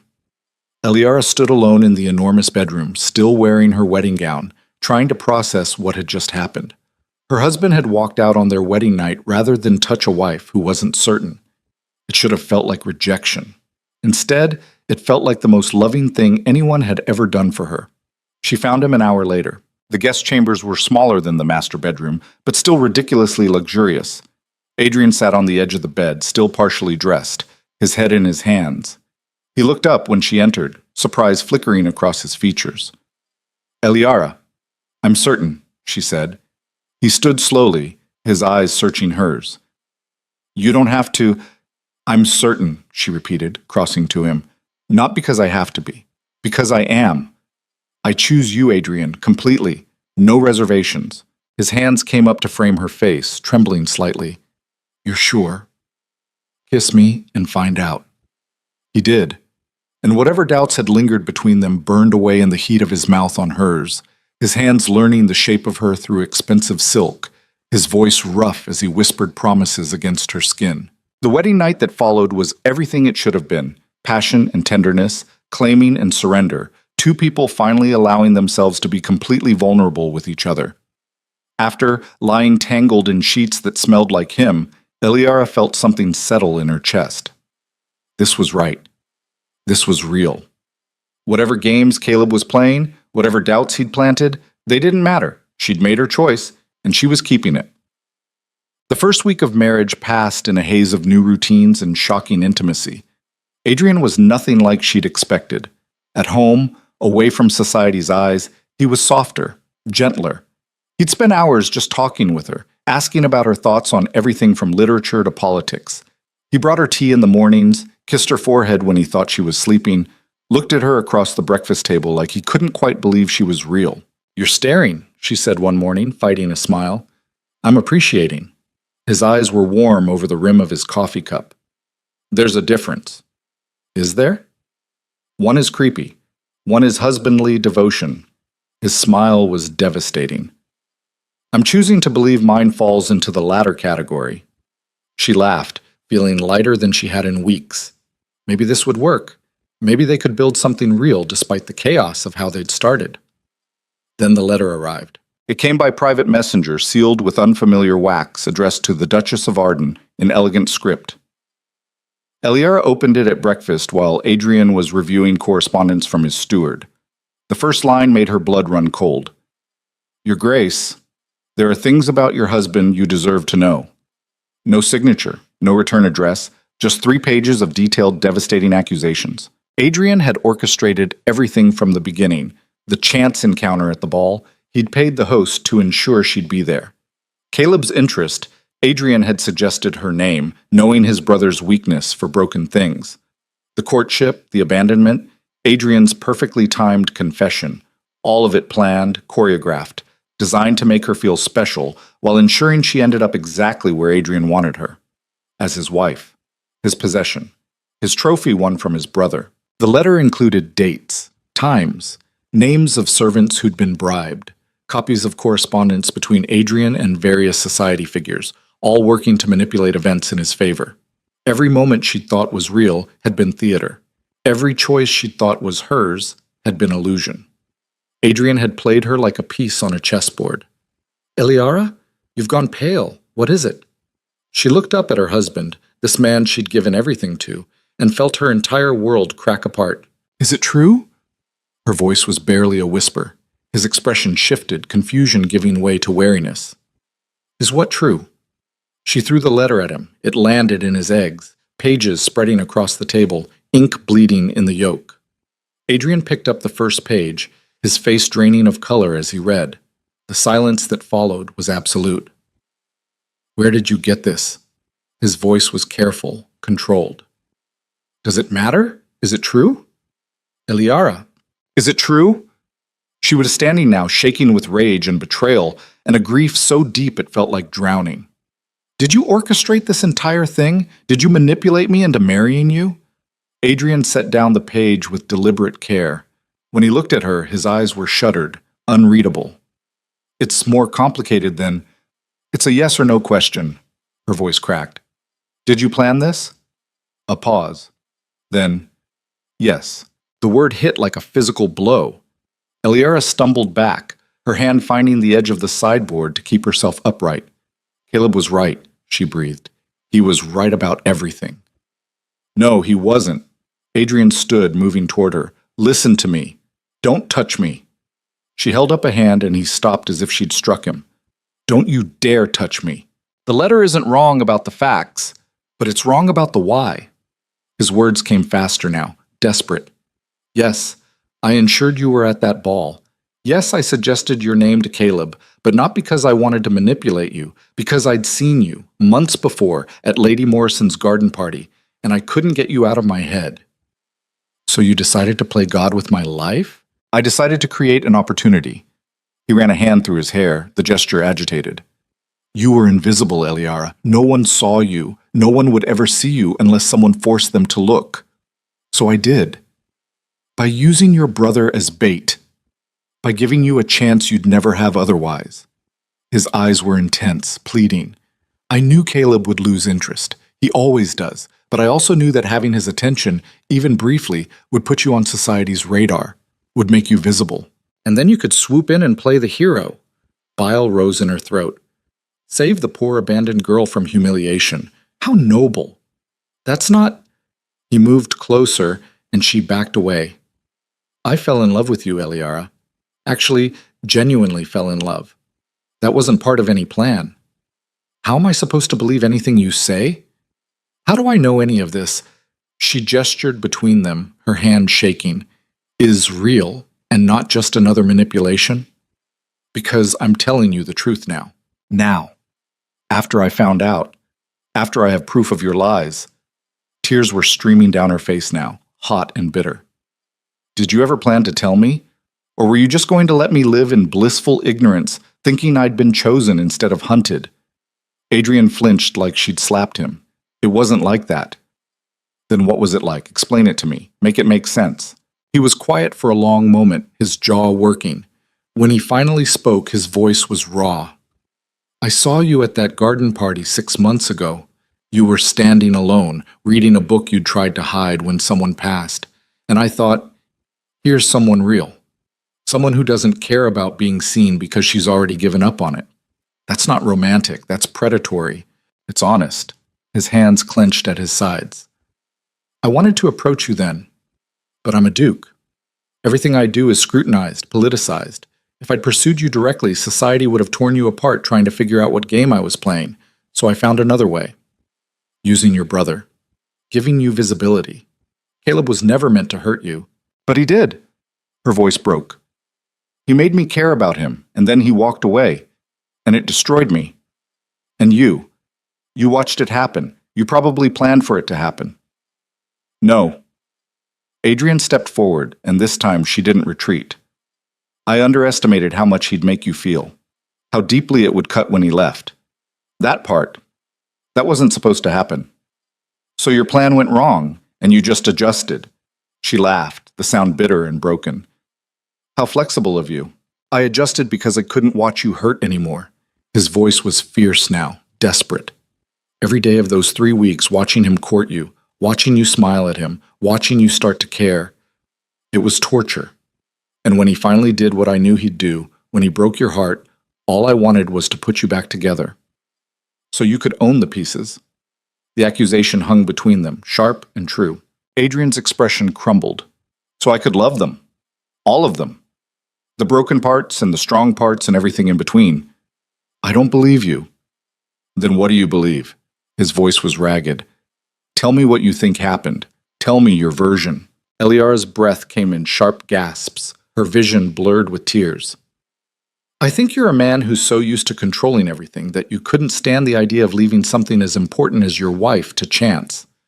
I think you orchestrated an elaborate manipulation because the alternative, actually courting me honestly, was too unpredictable. I think you wanted me, and you decided the best way to get me was to break me first. That's not true, isn't it? She grabbed one of the pages from the table, her hands shaking.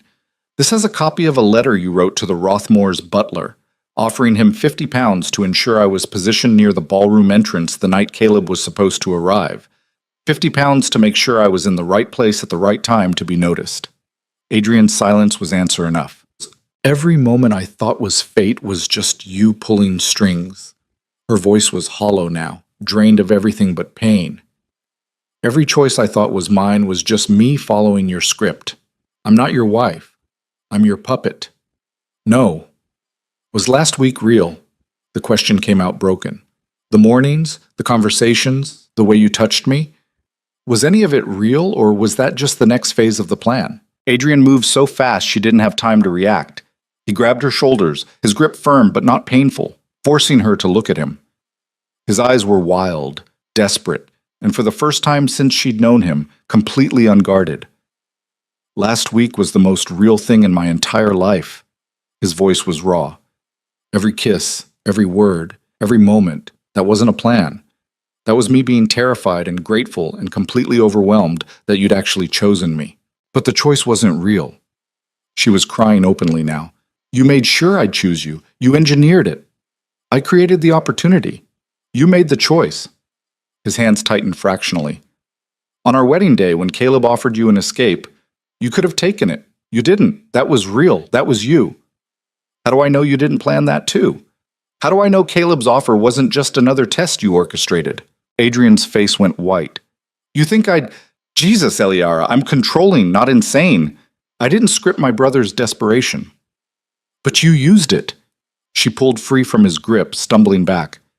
You used him, you used me, you used everyone around us to get what you wanted, and now I'm supposed to just accept that your feelings are genuine when literally everything else was a lie? Not everything. Enough! The word ripped from her throat, loud enough to make him stop mid-sentence. I can't do this. I can't stand here and parse out which pieces of our relationship were real and which were manipulation. I can't. Her breath came in gasps. The room was spinning. She needed air, space, something other than Adrian's presence suffocating her with explanations that somehow made everything worse. I need to leave, she said. Leave the room or leave the marriage? The question was quiet, but it landed like a boulder. Eliara looked at her husband, this man who'd claimed to love her, who'd orchestrated her entire life for months without her knowledge, who was staring at her now like she was the only thing keeping him tethered to earth, and felt nothing but a vast, aching emptiness. I don't know, she whispered. Adrian's face crumbled. Eliara, I need time. I need space. I need to figure out what's real and what was theater. She moved toward the door, each step feeling like wading through deep water. Don't follow me. Where are you going? I don't know, somewhere you aren't. She was halfway out the door when his voice stopped her. I love you. She didn't turn around. How am I supposed to believe that when everything else was a lie? It's not a lie. It's the only true thing I have. Eliara's hand tightened on the door frame. Then you should have led with truth instead of manipulation. She left him standing in the breakfast room, surrounded by cold eggs and damning evidence, and ran. Nights. She went to the only place she could think of. Her family's townhouse was small, cramped, nothing like Adrian's sprawling estate. But it was familiar, and right now she needed familiar more than she needed luxury. Her mother took one look at her tear-stained face and pulled her inside without questions. What happened? Eliara couldn't answer, couldn't form words around the grief clogging her throat. She just handed over the letter and watched her mother's face drain of color as she read. Oh, darling. Her mother's voice was soft, pitying. Oh, my poor girl. He manipulated me. The words came out flat, empty. From the very beginning, nothing was real. Her mother set down the letter carefully. What are you going to do? I don't know. Eliara sank into a chair, her wedding ring heavy on her finger. I'm married to him, legally bound, but how do I stay with someone who's been lying to me for months? Perhaps he's telling the truth about his feelings. How would I know? How would I ever know? She looked at her mother, desperate for answers. Every tender moment, every declaration, how do I trust any of it when the foundation was manipulation? Her mother was quiet for a long moment. Then, you don't. The words were brutal in their simplicity. You can't trust him, her mother continued. Not now, maybe not ever, but you're a duchess, Eliara. You have power, position, protection. Walking away means losing all of that. So I should stay in a marriage built on lies for the sake of power? I'm saying you need to think practically. Her mother's expression was hard, pragmatic. Love is wonderful when it works. But when it doesn't, you need something to fall back on. Adrian gave you wealth, status, security. That's worth something. It's worth my self-respect. It's worth your survival.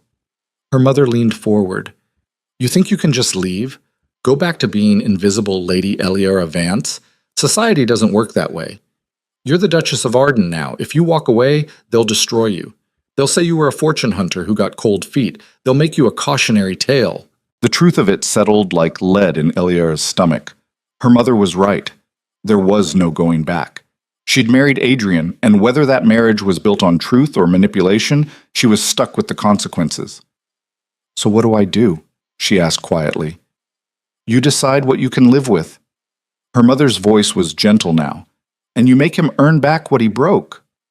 A knock at the door interrupted them. The butler appeared, looking nervous. My lady, there's a gentleman here to see Lady Eliara. He says it's urgent. I'm not receiving visitors, Eliara said. He was quite insistent. A Mr. Caleb Arden. The name made her stomach drop. Tell him I'm not... Please, Caleb's voice carried from the hallway. 5 minutes. That's all I'm asking. Her mother's eyes narrowed. Send him away. But Eliara was already standing. Let him in. Eliara, he warned me. From the beginning, he warned me about Adrian. The least I can do is hear what he has to say. Caleb entered the sitting room looking haggard, like he hadn't slept in days.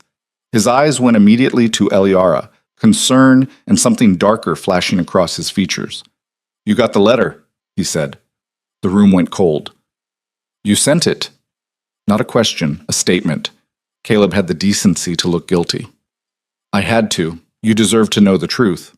And you just happen to have detailed documentation of your brother's manipulations? Copies of correspondence? Exact dates and times?" Eliara's voice was ice. "How long have you been collecting evidence, Caleb?" "Does it matter? It's true. All of it. It matters because this isn't about protecting me. This is about hurting him." She took a step toward him, fury replacing grief. "You couldn't have me, so you decided to burn down my marriage instead." "Your marriage is already burned." Caleb's expression hardened. "Adrian built it on lies. I just showed you the foundation. By violating his privacy, by gathering evidence like you were building a legal case." Another step. "Tell me something. Did you actually love me? Or was I just another battlefield in whatever war you're fighting with your brother?" Caleb flinched. "I love you. I've always loved you." "You have a terrible way of showing it," Eliara's voice cracked. "If you loved me, you would have let me figure this out on my own. You would have given me the dignity of making my own choices instead of forcing your version of truth on me. I saved you from him. No, you used me against him. There's a difference." She moved to the door, opening it. "Get out."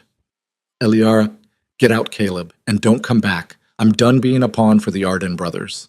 He left, but not before saying one last thing. "When you're ready to leave him, and you will be, I'll be waiting." The door closed behind him. Eliara stood there, shaking, trying to process what had just happened. Both brothers had manipulated her. Both had used her for their own purposes. Both claimed to love her while treating her like a chess piece instead of a person. "What are you going to do?" her mother asked quietly. Eliara looked down at her wedding ring, this symbol of a marriage built on deception and maintained through manipulation. Then she made a decision. "I'm going back. To Adrian, to my husband." The words tasted bitter. "But on my terms this time. If I'm going to be the Duchess of Arden, then I'm going to be a duchess Adrian can't control, can't manipulate, can't predict." Her mother's smile was small, proud. "What's your plan?" "I don't have one yet." Eliara straightened her shoulders, feeling something shift inside her. "But I'm done being the wallflower who waits to be chosen. From now on, I do the choosing." She returned to Adrian's estate that evening. He was in his study, surrounded by papers and ledgers, but clearly not working. He looked up when she entered, hope and fear warring on his face. "Eliara." "I'm staying," she said, cutting him off, "but we're renegotiating our marriage." He stood slowly. "What do you mean?" "I mean you manipulated me into this union. Fine. I can't change that, but I can change what happens next." She moved to his desk, bracing her hands on the polished wood. "You want a wife? You have one. But she's not the grateful, besotted girl you thought you were getting." "What do you want?" "Honesty. Complete, brutal honesty from this point forward. No more secrets, no more orchestrations. If you have a plan that involves me, I know about it. If you're manipulating someone, I know about it. Full transparency, or I walk and damn the scandal." Adrian's jaw tightened. "Agreed. I want separate chambers." That made him flinch. Eliara shut. "I'm not sharing a bed with someone I don't trust. If I decide I can trust you again, I'll come to you. Until then, we maintain separate sleeping arrangements." "Fine." The word was forced. "What else?" "I want access to your accounts, your correspondence, your business dealings. If I'm going to be your duchess, I'm going to actually be your partner, not your pretty accessory." He stopped, clearly fighting himself. "That's unconventional. So is our entire relationship." She met his eyes directly. "Those are my terms. Accept them, or I leave tonight, and let society make of it what they will." The silence stretched. Adrian looked at her like he was seeing her for the first time, not the invisible wallflower or the grateful bride, but someone else entirely, someone who'd been forged in the fire of his betrayal and come out harder, sharper, more dangerous. "You've changed," he said quietly. "You changed me." She smiled, bitter. "Congratulations." You broke the sweet girl who would have loved you unconditionally. Now you get to deal with what's left. And what's left? A woman who knows exactly what men like you are capable of. Eliara straightened, her posture regal. A woman who won't make the mistake of trusting blindly again. Adrian moved around the desk, stopping close enough to touch, but not reaching for her. His eyes searched hers, and whatever he saw there made his expression crack. "I'm sorry," he said, and the rawness in his voice was undeniable. "I'm sorry for manipulating you, for lying, for thinking I had the right to orchestrate your life. You deserved better." "Yes, I did." She didn't look away. "But this is what I got. So now we figure out how to move forward." "Can we? Move forward? I don't know." The honesty hurt, but she forced it out anyway. "Maybe. If you prove that you can love me without controlling me, that you can want me without owning me." "I can try." "Try isn't good enough." Her voice was steel. "You either do it or you don't. And if you can't, then this marriage becomes a business arrangement. We maintain appearances, fulfill our social obligations, and live separate lives. That's not what I want." "Then earn what you want." She moved past him, heading for the door. "My terms stand. Accept them or don't. I'll be in the East Wing." She was almost to the door when his voice stopped her. "Caleb sent the letter." She turned. "I know. Are you going to see him again?" "Why? Are you worried I'll choose him over you?" Adrian's expression was raw, vulnerable. "Yes." The admission hung between them, honest and painful. Eliara studied her husband, this man who'd broken her trust but was now standing before her stripped of all pretense, and felt something shift in her chest. Not forgiveness. Not yet. But maybe the beginning of understanding. "I'm not going to choose Caleb," she said quietly, "but I'm not choosing you either. Not yet. Not until you prove I can trust you with that choice." "How do I prove it?" "That's your problem to solve." She opened the door. "You're good at plans, Adrian. Figure this one out." She left him standing in his study, and this time she didn't look back. The next weeks were a strange dance of proximity and distance. They attended social events together, presented a united front to society, played the part of devoted newlyweds. But at home, they were strangers circling each other warily, neither willing to make the first move toward reconciliation. Adrian honored her terms. He gave her access to everything: his accounts, his correspondence, his business meetings. She attended strategy sessions with his advisors, reviewed contracts, learned the intricacies of managing a dukedom. He held nothing back, and slowly, grudgingly, she began to see the man beneath the manipulation. He was brilliant, ruthless when necessary, but also capable of unexpected kindness, funding charities anonymously, helping struggling tenants, using his influence to protect those with none. "Why do you do it?" she asked one evening, reviewing a ledger that showed substantial donations to a women's shelter. "Do what?" "This." She gestured to the numbers. "You're giving away a fortune and no one even knows." Adrian looked uncomfortable. "Recognition isn't the point." "Then what is?" "Making things better. Using what I have to help those who don't." He met her eyes. "I can't control everything, but the things I can control, I try to use them well." It was the most honest thing he'd said in weeks. Eliara found herself watching him more carefully after that, studying the way he handled problems, treated servants, negotiated conflicts. And slowly, against her better judgment, she began to see what she'd missed before. Adrian didn't just manipulate for power. He manipulated because control was the only way he knew how to protect the things he cared about. It didn't excuse what he'd done, but it explained it. Then, 3 weeks after the letter, everything changed again. She was in the library when Adrian burst in, his face pale, a piece of paper clutched in his hand. "What's wrong?" She was on her feet immediately. "Caleb," his voice was hoarse, "he's challenged me to a duel." The world tilted. "What?" "He claims I dishonored you through manipulation, that you deserve the chance to be free of me, and the only way to settle it is—" He couldn't finish the sentence. Eliara grabbed the paper from his hand, scanning the formal language. It was all there. Date, time, location, seconds, weapons, a duel, an actual, illegal, potentially fatal duel. "He's insane," she breathed. "He's desperate." Adrian's hands were shaking. "And he's an excellent shot. So am I." At her shocked look, he added, "I won't miss, Eliara. If it comes down to him or me, I'll kill him. And I'll have to live with that for the rest of my life." She looked at the man in front of her, flawed, manipulative, but also capable of anguish at the thought of killing his own brother, and felt something inside her break open. "Don't go," she said. "I have to. If I refuse, I'm a coward, and the challenge stands until one of us—" He stopped, his jaw clenched. "I have to go. Then I'm coming with you." "Absolutely not. He's doing this because of me, because he thinks he's saving me from you." She grabbed Adrian's arm, forcing him to look at her. "So I'm going to be there, and I'm going to end this. My way. Eliara, those are my terms." She smiled, bitter. "You're good at accepting terms, Adrian. Accept these." He looked like he wanted to argue, but instead he just nodded, his expression resigned. 2 days, he said quietly. Dawn, Hyde Park. 2 days to figure out how to stop two brothers from killing each other over a woman who didn't fully trust either of them. 2 days to decide who she really was, the wallflower who waited to be saved, or the duchess who saved herself. Eliara looked at her husband, at the fear and determination warring in his eyes, and made a choice. "Adrian?" "Yes?" "When this is over, when Caleb is dealt with and the dust settles, I want to try." His breath caught. "Try what?" "To trust you again, to build something real." She moved closer, close enough to feel his heat.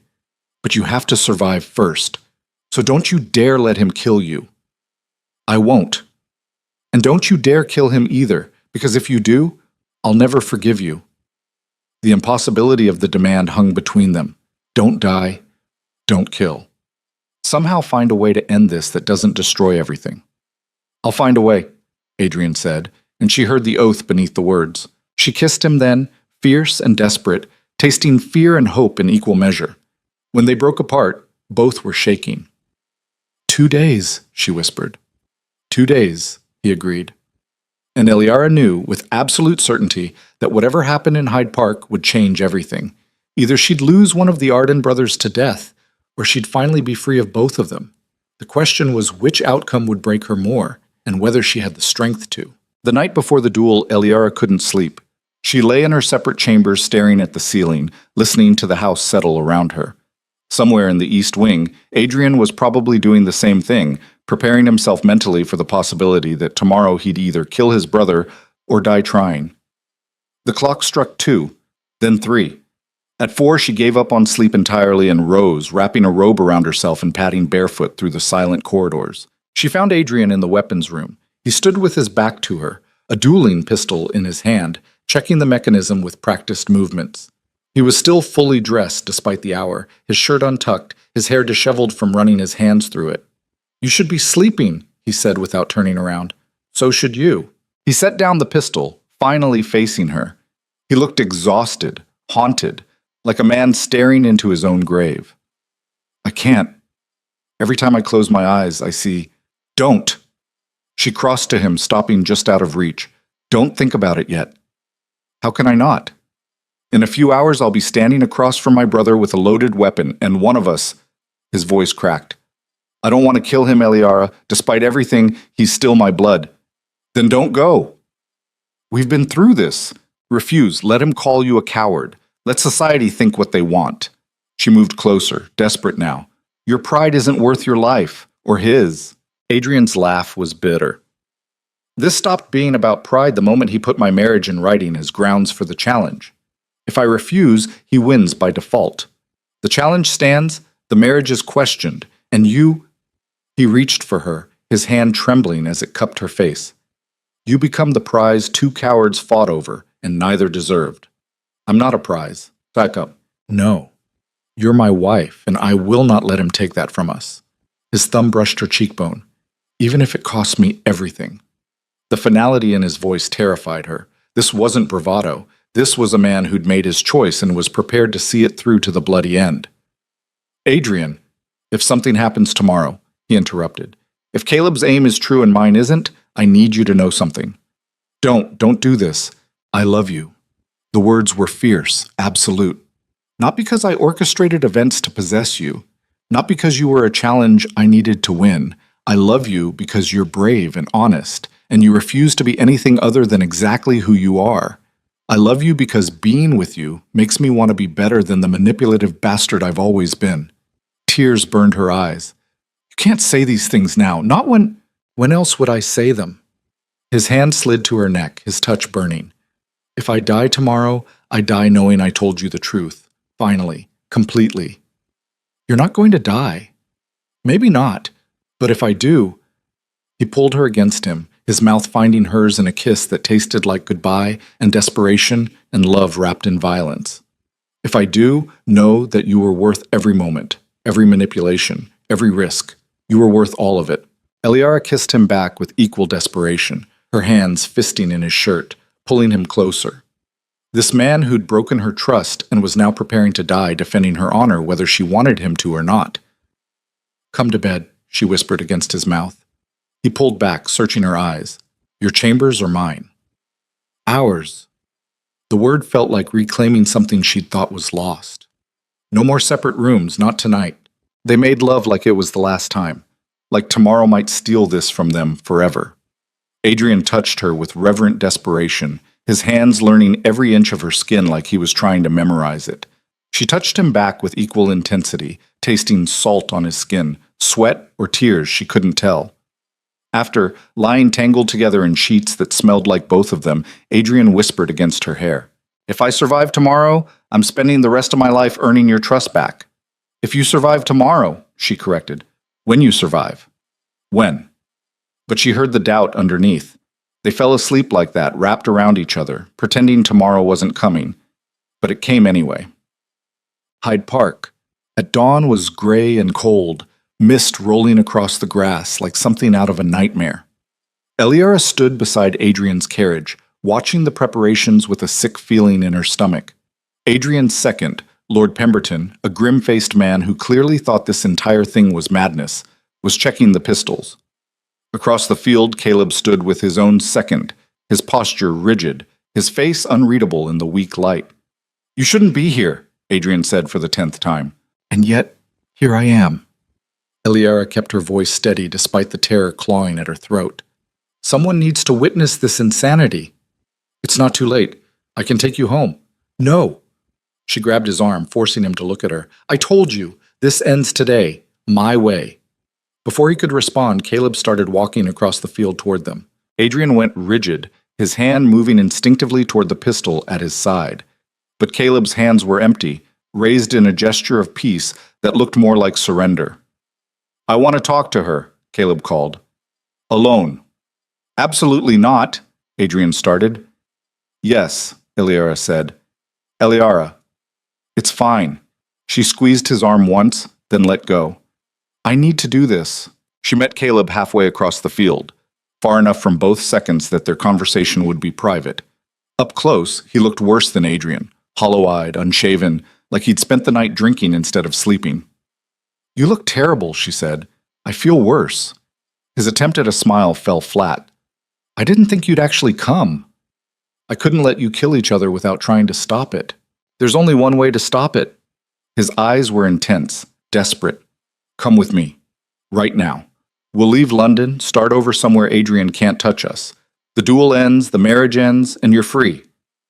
I don't want to be free of Adrian. The words landed like a slap. Caleb actually flinched, his expression crumbling. After everything he did? After all the lies? After everything both of you did? Eliara's voice was hard. You think you're better than him? You manipulated me just as much. You sent that letter not to protect me, but to hurt him. You challenged him to this duel, not to defend my honor, but to destroy his. That's not true. It is. And we both know it. She stepped closer, her voice dropping. You don't love me, Caleb. You love the idea of me. You love what winning me away from Adrian would prove. But you don't actually love me. You're wrong. Am I? Tell me one thing about me that matters.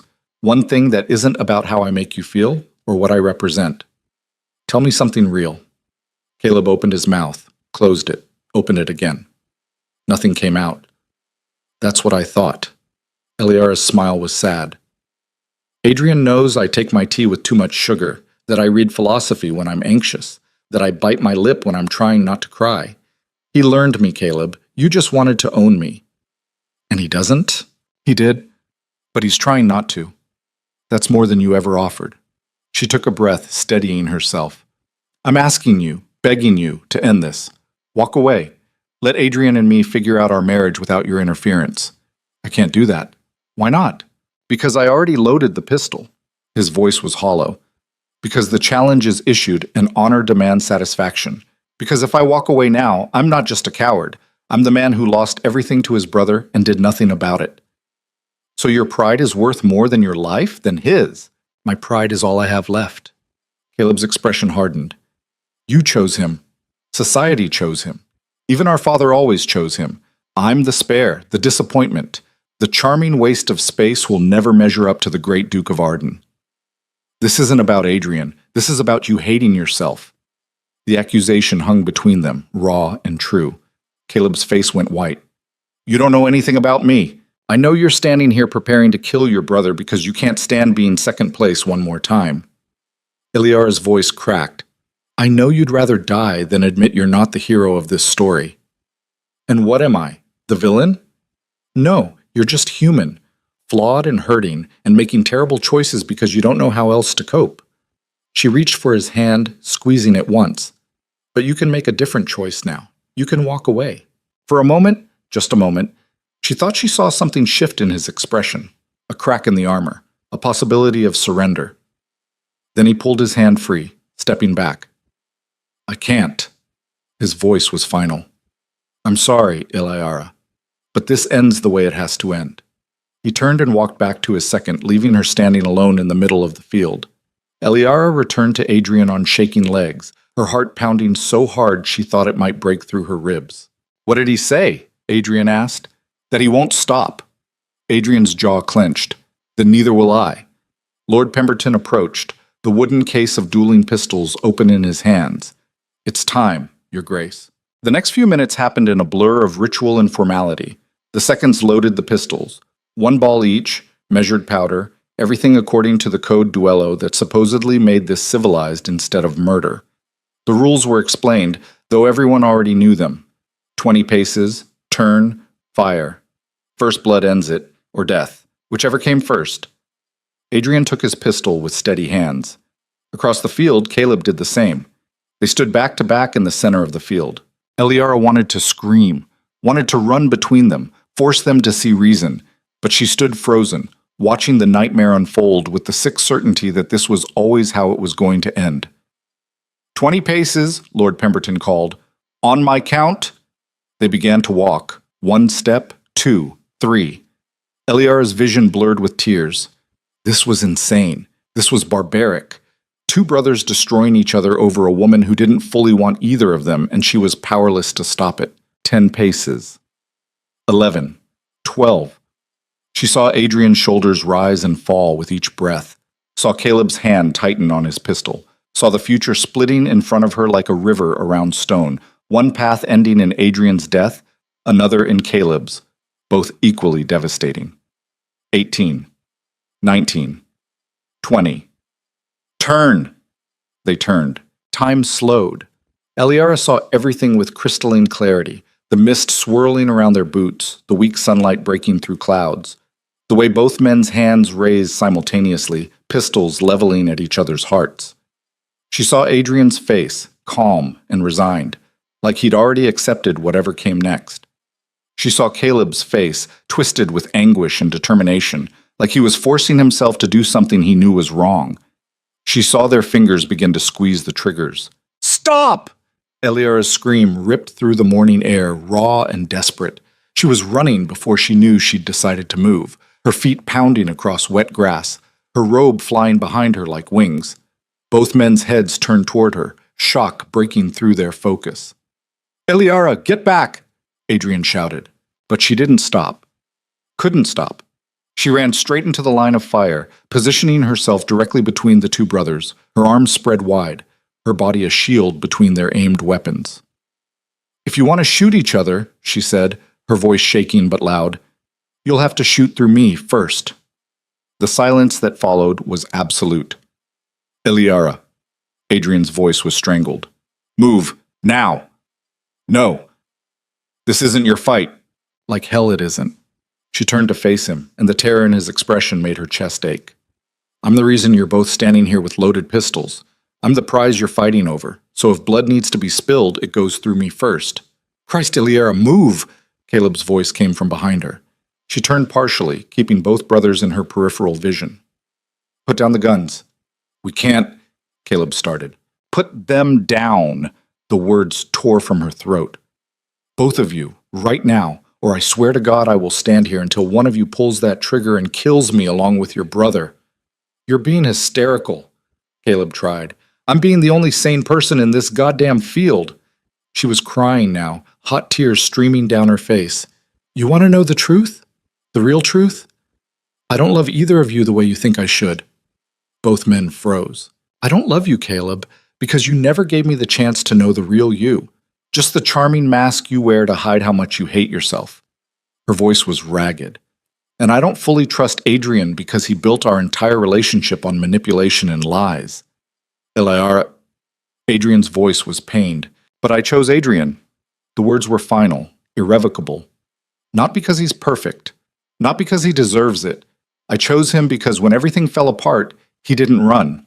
He stayed. He fought for us even when I hated him for it.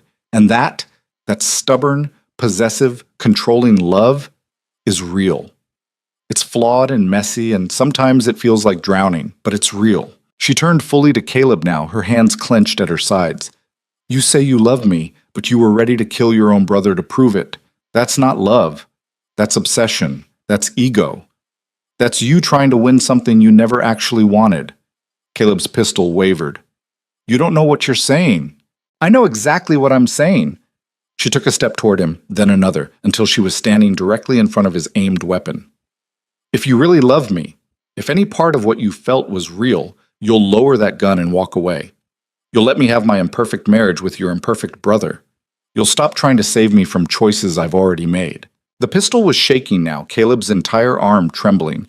His face was white, twisted with anguish and rage, and something that might have been grief. He doesn't deserve you, Caleb said, his voice breaking. Maybe not, but I deserve the chance to find out. She reached up slowly, carefully, and pushed the barrel of his pistol aside. Please, Caleb, let me go. For a long moment, nothing happened. The entire world held its breath. Then Caleb's arm dropped. The pistol fell from his fingers into the wet grass. He stood there, defeated, broken, tears streaming down his face. I'm sorry, he whispered, for all of it. I'm so sorry. I know. Eliar's voice was gentle now. But sorry doesn't fix this. Only walking away does. Caleb looked past her to Adrian, who still held his pistol but had lowered it to his side. Something passed between the brothers. Recognition, maybe, or just exhaustion. The acknowledgement that this war had no winners, only survivors. Take care of her, Caleb said hoarsely, or You'll what? Adrian's voice was quiet but carried across the space. Challenge me again? We both know how that ends now. Caleb flinched. Then he turned and walked away, his second hurrying after him, leaving his pistol lying in the grass like a discarded toy. Eliara waited until Caleb's carriage disappeared into the morning mist before turning back to Adrian. He looked gutted. Relieved and devastated at the same time, still holding his pistol like he wasn't quite sure the danger had passed. You could have been killed, he said, his voice shaking with suppressed rage. Running into the line of fire like that? Christ, Eliara, what were you thinking? I was thinking I couldn't watch you die. So you decided to die instead? If that's what it took to stop this insanity, yes. She crossed to him, gently taking the pistol from his hand and passing it to Lord Pemberton, who'd been watching the entire scene with wide eyes. Someone had to be the adult. Adrian grabbed her shoulders, his grip tight enough to bruise. Don't ever do that again. Do what? Save your life? Risk yours so carelessly. His voice cracked. I can't. I couldn't survive losing you. Not like that. Not anyway. She reached up, framing his face with her hands. He was shaking, she realized. This controlled, manipulative man who orchestrated everything was falling apart in her arms. I'm here, she said softly. I'm alive. We both are. Because you're insane. but there was no heat in it, just exhausted relief. Because I love you. The words slipped out before she could stop them. 3 words she hadn't meant to say. Not yet. Not like this. But they were true, and there was no taking them back. Adrian went completely still. What? I love you. She said it again, stronger this time. I don't want to. God knows it would be easier if I didn't. But I do. I love your stubborn refusal to give up on us. I love the way you look at me like I'm the only thing that matters. I love that you're trying, actually trying, to be better than the manipulative bastard you know you are. His hand slid from her shoulders to her face, trembling as they cupped her cheeks. Say it again. I love you, Adrian Arden. Again. I love you. He kissed her like she was oxygen, and he was drowning, his mouth desperate and claiming and grateful all at once. She kissed him back with equal intensity, tasting salt and relief, and the beginning of something that might actually be real. When they finally broke apart, both breathing hard, Adrian rested his forehead against hers. I don't deserve you, he said. Probably not. She smiled through her tears. But you're stuck with me anyway. Thank God. His laugh was rough, pained. Thank God. They stood there in the middle of Hyde Park as the sun finally broke through the clouds, holding each other like they'd just survived the end of the world. Because, in a way, they had. The scandal that followed was predictable and brutal. News of the duel and its dramatic interruption spread through London society like wildfire. The papers had a field day. Duchess stops duel by standing in line of fire, screamed one headline. Love triangle between Arden brothers finally resolved, declared another. The gossips were merciless. Some called Eliara brave. Others called her reckless. A few suggested the entire thing had been theater, a performance designed to solidify her position and eliminate Caleb as a rival. Eliara ignored all of it. She had more important things to focus on, like rebuilding a marriage that had nearly been destroyed before it began. Adrian kept his promises. Full transparency, no more secrets, treating her as an actual partner instead of a possession to protect. It wasn't always easy. He still had controlling tendencies, still wanted to orchestrate solutions to problems she was perfectly capable of solving herself. But when she called him on it, he listened, adjusted, tried. I'm a work in progress, he admitted one evening, after she'd caught him trying to solve a social conflict she was handling without asking her first. So am I, she said. We'll figure it out together. They did. Slowly, painfully, with setbacks and arguments, and moments where old patterns resurfaced. But they kept trying, kept choosing each other, kept building something real from the wreckage of manipulation and lies. Caleb disappeared for 3 months. No one knew where he went. Some said Scotland, others France. Adrian received one letter, brief and formal, saying Caleb needed time to reassess his priorities and choices. There was no mention of Eliara, no apology, just a cold acknowledgement that he'd crossed lines that couldn't be uncrossed. Do you miss him? Adrian asked when the letter arrived. Eliara considered the question honestly. I miss the possibility of what we could have been, but I don't miss him. Not really. Good. Adrian's arm tightened around her waist. Because I'm selfish enough to be glad he's gone. She laughed despite herself. At least you're honest about it. I'm trying to be honest about everything. He turned her to face him, his expression serious. Even the ugly parts. Especially the ugly parts. That honesty became the foundation of everything else. They learned to fight productively, to voice resentments before they festered, to choose vulnerability over pride. It wasn't the fairy tale romance society expected. It was messier, harder, more complicated. But it was real. 6 months after the duel, Adrian called her into his study. I have something for you, he said. Eliara raised an eyebrow. Should I be worried? Probably. But he was smiling. He handed her a leather portfolio, worn and familiar. She opened it and found every piece of evidence from Caleb's letter, the correspondence, the bribed servant's testimony, the detailed timeline of Adrian's manipulation. All of it. This is everything, she said quietly. Everything I did wrong. Every choice I made that led us here. Adrian's voice was steady. I want you to have it. Keep it. Burn it. Whatever you need. But I won't hide from what I did anymore. Eliara stared at the documents, this evidence of betrayal that had nearly destroyed them. She could keep it, use it as ammunition in future fights, hold it over him as a reminder of his capacity for deception. Instead, she walked to the fireplace and threw the entire portfolio into the flames. Adrian watched it burn without protest. "We're not those people anymore," she said, watching the pages curl and blacken. "I don't want to be the woman who can't trust her husband, and you don't want to be the man who can't be trusted. So we choose to be different." Just like that? Just like that. She turned to face him. "The past happened. We can't change it, but we can choose what we do with it." He crossed to her, pulling her into his arms. "I love you, more than I thought I was capable of loving anything." "I know." She smiled against his chest. "You tell me every day. I'll tell you every day for the rest of our lives." "Good." She pulled back to look at him. "Because I plan on holding you to that." They stood there in his study, watching their past burn to ash, and Ilyara felt something settle in her chest. Peace, maybe. Or just acceptance that perfection was impossible and messy was enough. Then a knock at the door interrupted the moment. Lord Pemberton entered, looking grim.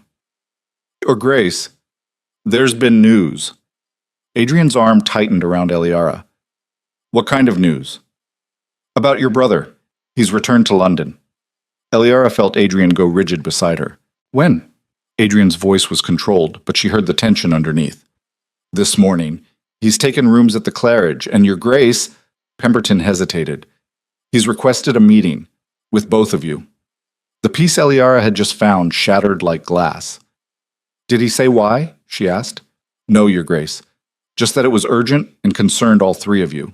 Eliara looked at Adrian, saw her own apprehension mirrored in his eyes. They'd spent 6 months rebuilding, 6 months healing, 6 months learning to trust each other. And now Caleb was back. "Do we go?" she asked quietly. Adrian's jaw clenched. "We don't have to. We can ignore him, refuse to see him, make it clear he's not welcome in our lives. Or we can face him, end this once and for all. You want to see him? I want closure, Mutt." She squeezed his hand. "Real closure, not just him disappearing and us wondering when he'll come back." Adrian was quiet for a long moment. Then he turned to Pemberton. "Tell Caleb we'll meet him, tomorrow, 2 o'clock, at the estate." "Very good, your Grace." When Pemberton left, Eliara turned to her husband. "Are you sure about this?" "No." Adrian pulled her against him, his mouth finding hers in a kiss that tasted like fear and determination. "But we're doing it anyway, together." "Together," she agreed. But as she lay in bed that night, wrapped in Adrian's arms, listening to his steady breathing, Eliara couldn't shake the feeling that tomorrow would change everything. Caleb was back, and men like Caleb Arden didn't request meetings unless they had something to say that couldn't be said in a letter. Something that would either finally free them all from the past, or drag them back into the war they'd barely survived the first time. Amidst. Caleb arrived exactly at 2, looking different than Eliara remembered.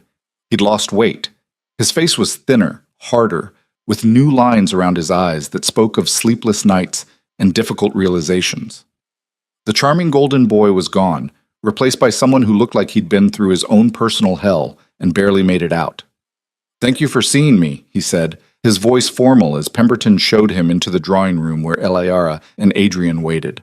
Adrian didn't stand, didn't offer his hand, just sat beside Eliara on the settee, his posture protective, his expression carved from ice. "You have 10 minutes." "I don't need 10 minutes." Caleb remained standing, his hands clasped behind his back like a soldier reporting for duty. "I came to apologize. Properly. And to say goodbye." Eliara's breath caught. "Goodbye? I'm leaving England. Permanently." Caleb's eyes met hers, and she saw pain there, but also something else. Resignation, maybe. Or peace. "I've accepted a position with the East India Company. I leave next week." "India?" Adrian's surprise broke through his control. "You hate India." "I hate who I am here more." Caleb's smile was sad. "I spent 3 months traveling, thinking, trying to figure out why I did what I did. And the answer, the real answer, is that I was jealous of you, Adrian, of everything you are and everything I'm not. Caleb, Adrian started. Let me finish, please. Caleb took a breath. I've spent my entire life being the spare, the disappointment, the brother who would never measure up to the great Duke of Arden. And somewhere along the way, that resentment became who I was. Everything I did was designed to prove I was better than you, or to hurt you for being what I couldn't be. He turned to Eliara. And you were just another battlefield, another way to prove I could take something that mattered to him. I convinced myself I loved you, but really, I just loved the idea of winning. The honesty was brutal and unexpected. I hurt you, Caleb continued, his voice rough. Both of you. And I'm sorry. Truly, deeply sorry. You deserve better than being caught in our family's dysfunction. Eliara didn't know what to say. Didn't know if there were words for this moment, the man who'd nearly destroyed her marriage standing in her drawing room, offering an apology that came 6 months too late and exactly on time. Why India? She asked finally. Because it's far enough away that I can't hurt you anymore. Can't show up drunk at parties and make things awkward. Can't send letters or make dramatic gestures. His smile was self-deprecating. And because, maybe, if I'm lucky, I'll find out who I am when I'm not trying to compete with my brother. Adrian stood slowly, and Eliara saw something shift in his expression, the ice cracking, revealing something rawer underneath. You're really leaving, Adrian said. I'm really leaving. For how long? 5 years minimum, maybe forever. Caleb's throat worked. Depends on what I find there. Adrian was quiet for a long moment. Then he did something Eliara never expected. He crossed the room and pulled his brother into an embrace. Caleb went rigid with shock. Then his arms came up, returning the hug, and both brothers stood there holding each other like they were trying to bridge years of resentment and pain through sheer force of will. Don't die in India, Adrian said roughly. That's an order. I'll do my best. Caleb's voice was thick. Take care of her. Every day. They broke apart, both men's eyes suspiciously bright. Caleb turned to Eliara one last time. Be happy. That's all I want now. Just be happy. You too, she said softly. He smiled, genuine and sad and free all at once. I'll try. Then he was gone, walking out of their lives as dramatically as he'd entered them, leaving nothing but the echo of footsteps and the weight of words finally said. Eliara stood and moved to Adrian, wrapping her arms around him from behind. She felt his hands cover hers, holding tight. Are you all right? She asked. I don't know. His voice was raw. He's my brother. Despite everything, he's still my brother. I know. Do you think he'll actually find what he's looking for? I hope so. She pressed a kiss to his shoulder. Everyone deserves a second chance. Adrian turned in her arms, his expression intense. Even manipulative dukes who orchestrate their wives' entire lives? Especially them, she smiled, as long as they're willing to spend the rest of their lives making up for it. The rest of my life, he agreed. And then some. He kissed her then, soft and sweet and full of promise. And Eliara felt the last piece of the past finally let go its grip on her heart. Caleb was gone. The war was over, and she and Adrian could finally move forward without ghosts haunting their marriage. What do we do now? She asked when they broke apart. Adrian's smile was devastating. We live, we build, we choose each other every single day. Every single day, she repeated. And for the first time since this entire mess began, Eliara believed they actually would. But fate, it seemed, had one more test in store. 3 days after Caleb's departure, Eliara woke feeling ill. She dismissed it as stress, the emotional toll of the past weeks finally catching up with her. But when the nausea continued for a week, then 2, Adrian insisted she see a physician. Dr. Morrison arrived on a Tuesday afternoon, examined her with professional efficiency, and delivered news that made the entire world tilt sideways. Congratulations, Your Grace. You're with child. Eliara stared at him, certain she'd heard wrong. I'm what? Approximately 2 months along, if my examination is correct. The doctor smiled. You should expect the babe to arrive in early spring. She was pregnant, carrying Adrian's child. The enormity of it hit her like a wave. She'd spent months fighting to rebuild her marriage, to learn to trust her husband, to forge something real from manipulation and lies. And now there would be a child. A tiny, innocent life that would bind her to Adrian forever in ways that went beyond vows and promises. Dr. Morrison left after giving her instructions about rest and nutrition, promising to return in a month to check on her progress.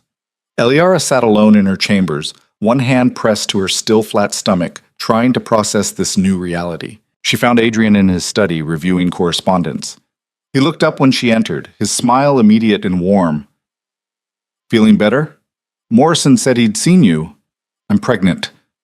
The words fell into the space between them like stones into still water. Adrian froze, the paper in his hand forgotten. "What?" "Pregnant. 2 months. The baby will come in spring." She watched emotions flicker across his face too fast to catalog. "Say something." He set down the paper with careful precision, his hands shaking. Then he crossed to her in 3 strides and pulled her into his arms, holding her so tight she could barely breathe. "A baby," he whispered against her hair. "We're having a baby." Is this?" She couldn't finish the question. "Am I happy?" He pulled back, framing her face with his hands. His eyes were bright with unshed tears. "Eliara, I'm terrified and overwhelmed and so goddamn happy I can barely stand it." Relief flooded through her. "I was worried you'd think it was too soon, that we haven't had enough time to—" "It's perfect timing." He kissed her, gentle and reverent. "We'll figure it out, just like we figured out everything else." "Together," she said, "together." He sank to his knees in front of her, pressing his forehead against her stomach in a gesture so tender it made her throat tight. "I promise you," he said, his voice thick with emotion. "I promise both of you. I'll be better. I'll earn this. I'll spend every day making sure you know how loved you are." Eliara ran her fingers through his hair, feeling tears slide down her own cheeks. "You already do." They stayed like that for a long moment, wrapped in the quiet miracle of new life and second chances.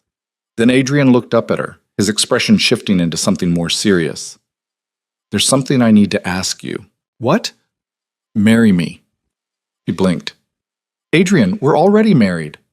"I know, but I want to do it again, properly this time. No manipulation, no orchestration, just you and me, choosing each other freely, with our family as witness." His hands tightened on her hips. "Will you marry me, Eliara? Again? For real this time?" The question was absurd and perfect, and exactly what they needed.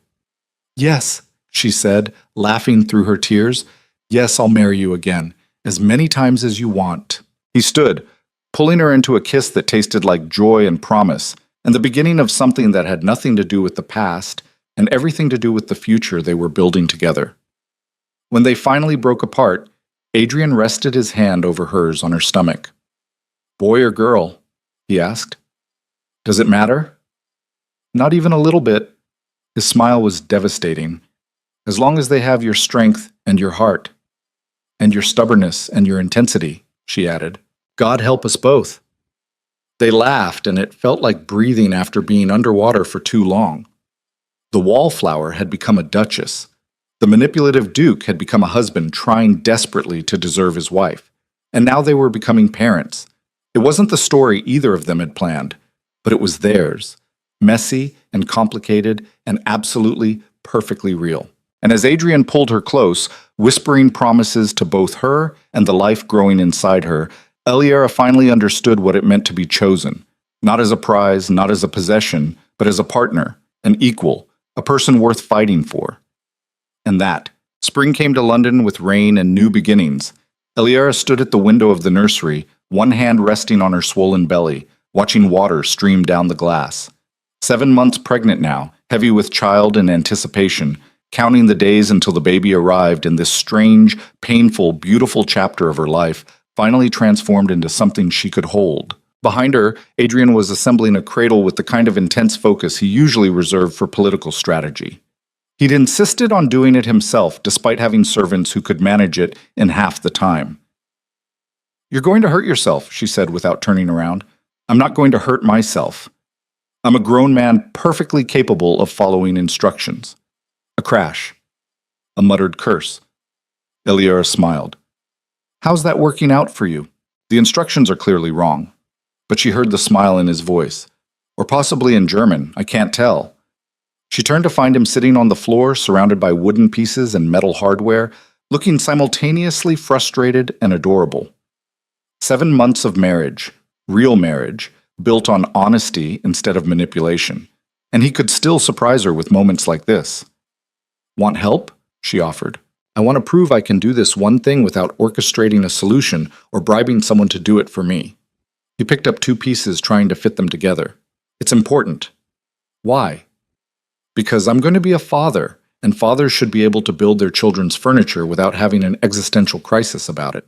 Eliara lowered herself carefully into the rocking chair they'd placed by the window, her body ungainly with the weight of pregnancy. You're going to be a wonderful father. You don't know that. I do. Because you're trying. Because you care enough to sit on that floor cursing at Swedish furniture instructions instead of delegating it to someone else. She smiled.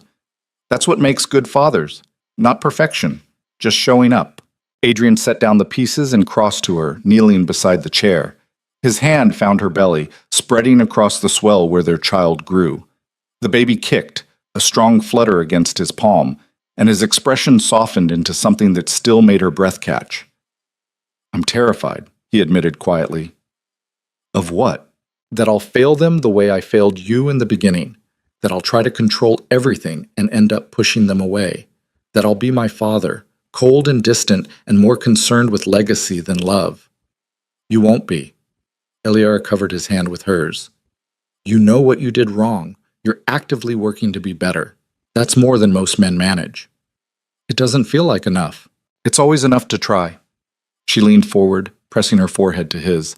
Besides, you have me, and I will absolutely call you out if you start trying to orchestrate our child's life. His laugh was soft, relieved. I'm counting on it. They sat like that for a long moment, connected by touch and promise, and the life growing between them. Outside, the rain continued its steady rhythm, washing away winter and making space for something new. Then the doorbell rang, shattering the peace. Adrian frowned. We're not expecting anyone. Footsteps in the hallway. Lord Pemberton's voice, carefully neutral. Your Grace, there's a visitor. He says it's urgent. Iliara's stomach dropped. Caleb. He's supposed to be in India. But Adrian was already standing, his expression shifting into something harder, more guarded. They found Caleb in the drawing room, looking even worse than when he'd left. His clothes were travel-stained, his face gaunt, dark circles under his eyes that spoke of sleepless nights and hard journeys. You're back early, Adrian said, his voice carefully neutral. India didn't work out? India was fine. Caleb's voice was rough. I came back because... He stopped, his eyes landing on Eliara's pregnant belly. The color drained from his face. Christ, you're... 7 months, she said quietly. Caleb sat down heavily, like his legs wouldn't hold him anymore. A baby. You're having a baby. Why are you here, Caleb? Adrian's voice was hard. You said goodbye. You left. What changed? Father died. The words landed like stones. Adrian went very still. When? 2 weeks ago. Heart failure. It was quick. Caleb's hands clenched on his knees. His solicitor sent word to India. I came back as soon as I could. Eliara watched her husband's face, saw the emotions flicker across it too fast to catalog. Grief, relief, anger. Something that might have been regret for a relationship that had never been what either of them needed. I'm sorry, she said, because someone needed to say it. Don't be. He was a bastard when he was alive. Death doesn't change that. But Caleb's voice cracked on the words. There's a will. Readings tomorrow. I wanted to warn you before... He stopped. It's complicated. Complicated how? Adrian asked. Just come tomorrow, both of you. You'll see. Caleb stood, clearly preparing to leave. Congratulations, by the way. On the baby. I'm sure you'll... He couldn't finish. He left before either of them could respond, disappearing as abruptly as he'd arrived. Eliara turned to Adrian, saw the tension in his shoulders, the tight set of his jaw. Are you all right? I don't know. He ran a hand through his hair. I hated him. My father.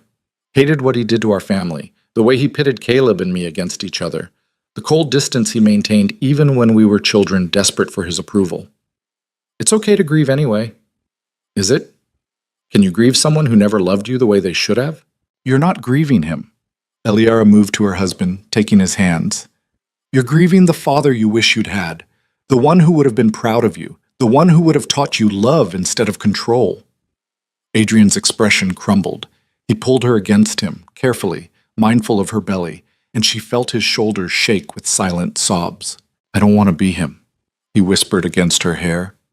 I don't want our child to stand at my funeral someday feeling nothing but relief. You won't be. You already aren't. She held him tighter. You're choosing differently. That's what breaks the cycle. They stood there in the drawing room as afternoon faded into evening, holding each other against grief and fear and the weight of inheritance. The will reading the next day was a circus. The late Duke's solicitor presided over a room full of distant relatives, minor nobility, and various hangers-on hoping for some small bequest. Eliara sat beside Adrian, her hand in his, while Caleb sat across from them, looking like he'd rather be anywhere else. The first part was standard: minor bequests to servants, charitable donations, property distributions. Then the solicitor reached the major provisions, and the entire room went silent. To my eldest son, Adrian, I leave the title of Duke, the entailed estates, and the political connections befitting his station. I trust he will manage them with the cold efficiency he has always exhibited. Adrian's hand tightened on Eliara's, but his face remained impassive. To my youngest son, Caleb, I leave the sum of £50,000 and the country estate in Yorkshire, with the hope that he will finally find purpose beyond disappointing me. Caleb flinched like he'd been struck. The solicitor cleared his throat. There is also a letter, to be read aloud to both sons, the late Duke's explicit instructions. He unfolded a piece of paper and began to read in a voice that somehow made the dead man present in the room again. Adrian and Caleb, if you're hearing this, I'm dead, and you're probably relieved. I don't blame you. I was not a good father. I was cold where I should have been warm, demanding where I should have been understanding, controlling where I should have been supportive. The words hung in the air, shocking in their honesty. I made you compete for my approval, thinking it would make you strong. Instead, I made you hate each other. I made Adrian think love was manipulation and control. I made Caleb think he would never be good enough. These were failures I knew I was committing and committed anyway because I didn't know how to be different. Eliara felt tears sting her eyes. Beside her, Adrian sat frozen, his face pale. Adrian, you are everything I wanted you to be. Powerful, intelligent, capable of running an empire. But you're also what I feared I made you, someone who controls because he's terrified of losing. Learn to let go, learn to trust, learn that love doesn't require orchestration. Your wife already knows this. Listen to her. The solicitor paused, then continued. Caleb, you are everything I couldn't understand, warm, charming, desperate to be loved instead of feared. I punished you for it, called it weakness, tried to harden you into something you weren't. I was wrong. Your capacity for feeling is a strength, not a weakness. Stop running from it. Stop trying to prove you're someone else. Be exactly who you are, and the right people will love you for it. Caleb was crying openly now, tears streaming down his face. You're brothers. You share blood and history and a childhood that damaged you both in different ways. I'm sorry for that. I'm sorry for making you weapons against each other instead of allies. I hope— the solicitor's voice wavered slightly. I hope you can forgive each other and build something better than what I gave you. You both deserve that. Signed, a father who failed you. The silence that followed was absolute. Eliara looked across the room at Caleb, saw him staring at Adrian with an expression that held years of pain and longing and desperate hope for reconciliation. She looked at her husband, saw the same emotions reflected there, buried under layers of control and pride. Talk to him, she whispered. Adrian's jaw clenched. Not here. Then somewhere, but talk to him. She squeezed his hand. Life's too short for this. You both deserve better. The reading concluded. People dispersed. Caleb left quickly, clearly overwhelmed. Adrian sat motionless, still holding Eliar's hand like it was the only thing anchoring him to earth. He knew, Adrian said finally. Our father knew what he was doing to us, and he did it anyway. Some people can see their own damage, but don't know how to stop inflicting it. Eliara's voice was gentle. It doesn't excuse it, but maybe it explains it. I spent my entire life trying to earn his approval, and all along he knew he was destroying me. Not destroying, damaging. There's a difference. She shifted to face him fully. You were damaged, Adrian, but you're not broken. You chose to be different. You chose to change. That's everything.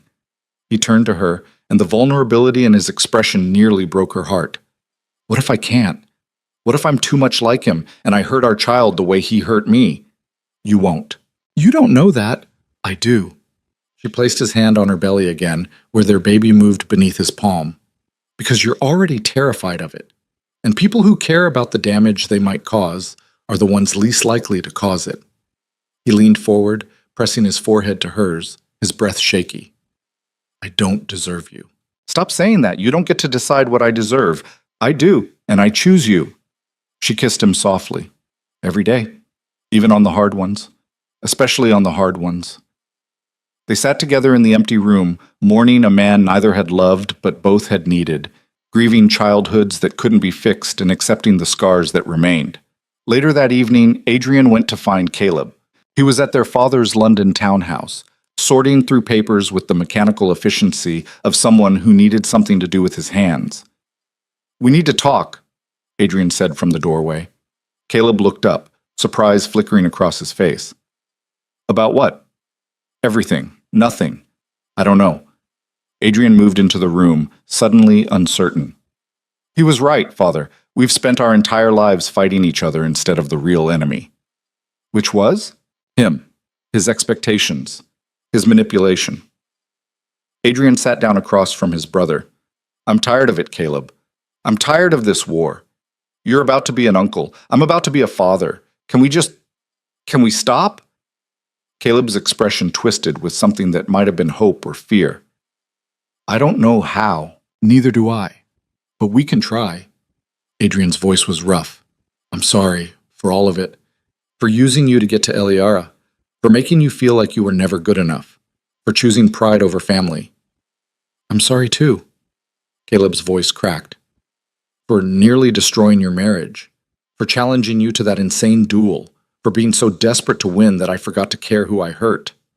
They sat in silence for a long moment, years of resentment and pain hanging between them like fog. Then Adrian stood and offered his hand. Caleb stared at it, shocked. Then he took it, and Adrian pulled him into an embrace that was awkward and fierce and long overdue. Brothers, Adrian said quietly. Brothers, Caleb agreed. When they broke apart, both men's eyes were bright with unshed tears. Are you really going back to India? Adrian asked. I think I need to. Not to run away this time, just to figure out who I am when I'm not competing with you. Caleb smiled sadly. But I'll come back. For the baby's christening, for holidays, for awkward family dinners where we both pretend to know how to be normal. I'd like that. Adrian's voice was sincere. You're my brother. I want you in my life, in our lives. Even after everything? Especially after everything. Adrian squeezed Caleb's shoulder. We're all we've got left of our family. Broken and damaged and trying to be better. That's worth something. Yeah. Caleb's smile was genuine this time. It really is. And shit. 3 weeks later, Eliara went into labor. It was the middle of the night, rain pouring down outside. The kind of storm that felt apocalyptic and cleansing at the same time. Adrian woke to find her doubled over beside the bed, her face pale with pain. It's time, she managed between contractions. What followed was hours of controlled chaos. The midwife arrived. The physician came as backup. Adrian refused to leave, holding Eliara's hand through every contraction, whispering encouragement even when she cursed him for getting her pregnant in the first place. I hate you, she gasped during a particularly brutal contraction. I know, Adrian said calmly, wiping sweat from her forehead. You can hate me all you want. Just keep breathing. Easy for you to say. You're not... She bit off the words as another wave of pain hit. It went on for hours. Dawn broke, pale and gray, and still the baby hadn't come. Eliara was exhausted, Adrian was terrified, and the midwife was starting to look worried. Something's wrong, the physician said quietly. The baby's positioned poorly. We may need to put... No. Eliara's voice was fierce despite her exhaustion. No surgery. I can do this. Your Grace? She said no. Adrian's voice was steel. We trust her. What do we need to do? The physician explained positioning changes, different techniques to encourage the baby to shift, They tried everything, and finally, something worked. "I can see the head," the midwife announced. "One more push, Your Grace, just one more." Eliera screamed, a primal sound of effort and pain and determination, and the baby slid into the world with a wet rush and an immediate, furious wail. "A girl," the midwife said, her voice thick with emotion. "A healthy baby girl." Adrian was crying, Eliera was crying, the baby was crying, and somehow, through the chaos and pain and overwhelming emotion, the midwife cleaned and wrapped the tiny, perfect creature and placed her in Eliera's arms. She was beautiful, red-faced and squalling, with a shock of dark hair and tiny fists that punched at the air like she was already fighting the world. "Hello," Eliera whispered, her voice breaking. "Hello, little one. We've been waiting for you." The baby's cries quieted, her unfocused eyes seeming to search for her mother's face. And Eliera felt something inside her chest crack wide open, making room for a love so fierce and overwhelming it felt like drowning and flying at the same time. "She's perfect," Adrian breathed, his hand gentle on the baby's head. "She's absolutely perfect." "What should we name her?" Eliera asked. They discussed names for months, never settling on anything, but now, looking at their daughter's face, Adrian smiled. "Hope," he said, "because that's what she is, what we are. Hope that we can be better than what we came from." "Hope Arden," Eliera tested the name. "I love it." The physician and midwife finished their work and left them alone, a new family in the gray morning light. Adrian climbed carefully onto the bed beside Eliera, and they sat together, their daughter cradled between them, watching her tiny face shift through expressions they'd spend the next years learning to interpret. "I'm terrified," Adrian admitted quietly. "Me too. What if I mess this up? What if I—" "You won't." Eliera leaned her head against his shoulder. "We won't, because we're doing it together, and because we know what we don't want to be." Hope yawned, a tiny sound that seemed impossibly loud in the quiet room. Her hand found Adrian's finger, wrapping around it with surprising strength. "She's got my stubbornness already," Adrian said, wonder in his voice. "God help us all," Eliera murmured. They laughed, quiet and exhausted and ridiculously happy. Outside, the rain had stopped. Pale sunlight broke through clouds, streaming through the window and turning everything gold. A new day, a new beginning, a chance to build something better than what either of them had known. "I love you," Adrian said, pressing a kiss to Eliera's temple. "Both of you. More than I knew I could love anything." "We love you too." Eliera looked up at him, this man who'd orchestrated her life and then spent months learning to let her choose her own path. "Even when you're impossible. Especially when I'm impossible," he corrected with a smile. Hope made a small sound, half protest, half contentment. And Eliera knew, with absolute certainty, that whatever challenges lay ahead, and there would be many, they'd face them together. Not as Duke and Duchess, not as manipulator and victim, not even as husband and wife, though they were that too, but as partners. Equals. Two damaged people who'd found each other in the wreckage and chosen to build something real. That was enough. That was everything. 8.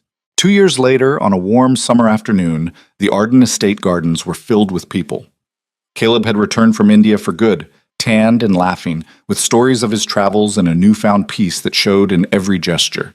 He'd brought a woman with him, intelligent, sharp-tongued, completely unimpressed by his charm, and Adrian had quietly told Eliera he approved. "She keeps him honest," Adrian had said, watching Caleb try and fail to charm his way out of an argument. That's all he ever needed. Someone who sees through him and loves him anyway. Hope was running through the gardens now, her dark curls bouncing, her laughter bright as bells. She was fearless in the way only toddlers could be, convinced the world existed solely for her exploration. "Careful," Eliera called, but Adrian caught their daughter mid-stride, swinging her up into his arms. "Got you, little monster," he said, and Hope shrieked with delight. Eliera watched them together, her heart so full it ached. Adrian was everything she'd hoped he'd be as a father, present, patient, firm when necessary, but never cold. He played with Hope for hours, read to her every night, taught her that love didn't require manipulation or control. Just showing up, just being there. "You're staring," a voice said beside her. She turned to find Caleb, his companion having wandered off to examine the roses. Am I? At Adrian like he hung the moon. Caleb's smile was genuine, without the edge of bitterness that used to live there. It's good to see. You're good together. We are. Eliara studied him. You look happy. I'm getting there. He watched Adrian chase Hope around a tree, both of them laughing. I'm glad he found you. Glad you found each other.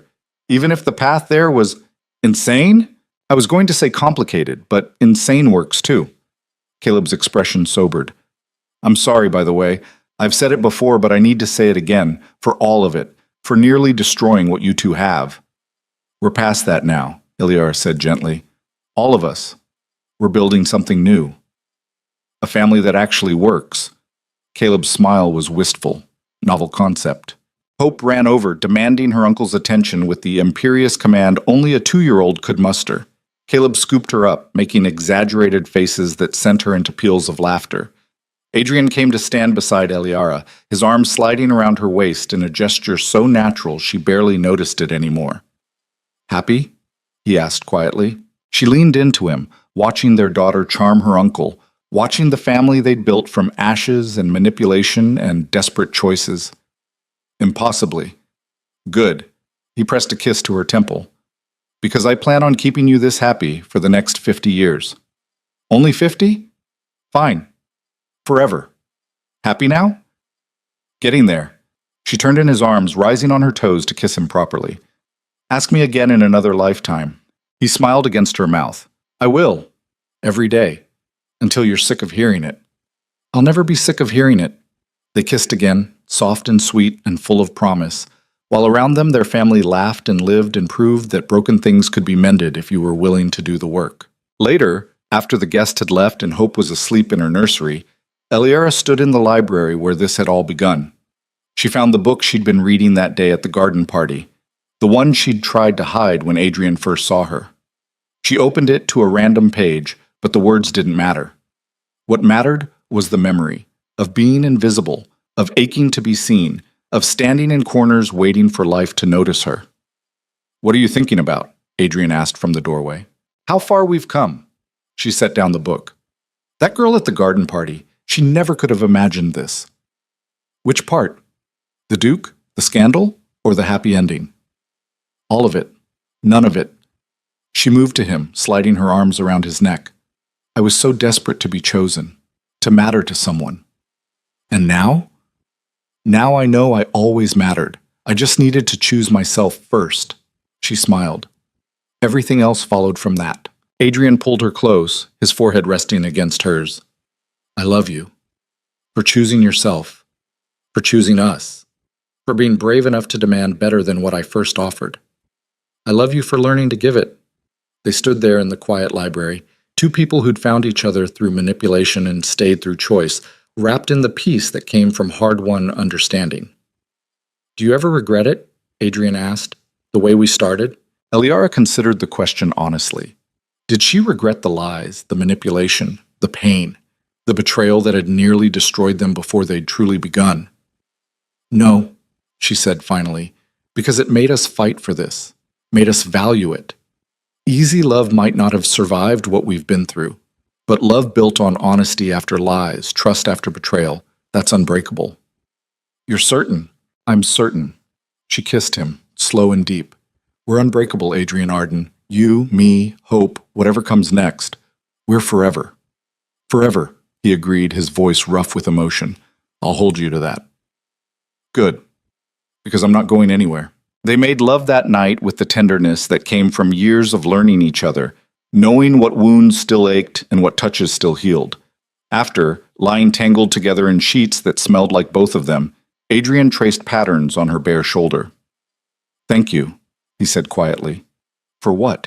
For standing in that field between me and Caleb, for demanding I be better, for loving me even when I didn't deserve it. His hand found hers, their fingers interlacing, for choosing me. Again and again, every day. Eliara squeezed his hand. Thank you for proving I made the right choice. Every day for the rest of my life, he promised. That's my vow. Not the one I made in the cathedral surrounded by people who didn't matter. This one. Here. Now. Just us. Every day, she echoed. For the rest of our lives. They fell asleep like that, wrapped around each other, two broken people who'd been brave enough to heal together instead of apart. And in the nursery down the hall, Hope slept peacefully, dreaming toddler dreams, innocent of the war that had been waged over her mother, the manipulation that had brought her parents together, the painful journey that had forged them into the people they needed to be. She would grow up knowing love without conditions, safety without control. Parents who chose each other daily and taught her that real love was built on honesty, trust, and the courage to be vulnerable.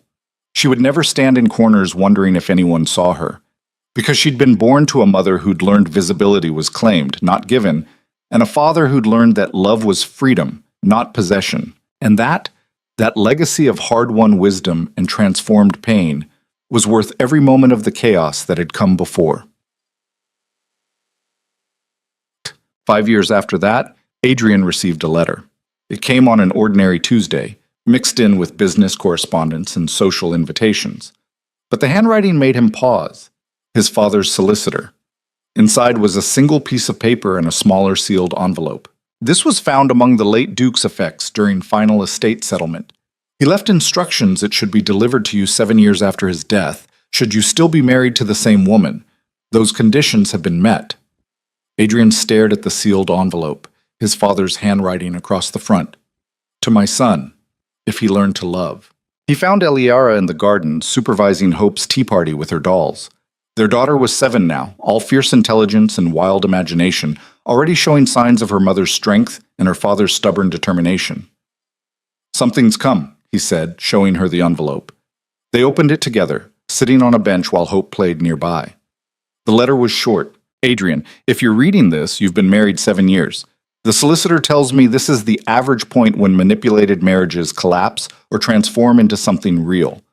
If you're still together, you chose the latter. I'm proud of you for that, though I have no right to be. You did what I never could. You learned from your mistakes instead of repeating them. You chose love over control. You became better than me. That's all any father should want for his son, even a father too broken to say it while alive. Love her well. Raise your children better than I raised you. Break the cycle. I couldn't break. You're stronger than I ever was. Don't waste it. Adrian's hands shook as he finished reading. He knew, Eliara said softly. Even then, he knew we'd make it. Or he hoped. Adrian folded the letter carefully. Maybe hope was all he had left at the end. Is it enough?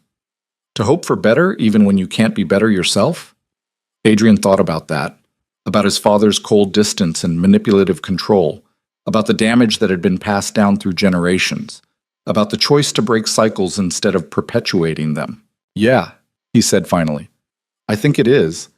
Because hope kept me trying when everything told me to give up. Hope made me believe I could be different, could be better.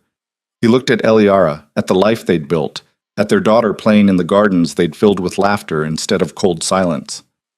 Hope saved me. Hope saved us both, Eliara corrected. She gestured to their daughter. In more ways than one. They sat together on the bench, watching their child play, holding a dead man's final blessing like the precious thing it was. Adrian had spent his entire life seeking his father's approval, and now, years after death, he finally had it. Not for being perfect, not for being controlled or controlling, but for learning to love, for being brave enough to change, for choosing family over legacy. That was enough. More than enough. I love you, he told Eliara, the words as easy now as breathing. I love you too, she said, leaning her head on his shoulder. Every day, still, always. Hope ran over, her hair wild with play, her face flushed with joy. Papa, Mama, come play with me.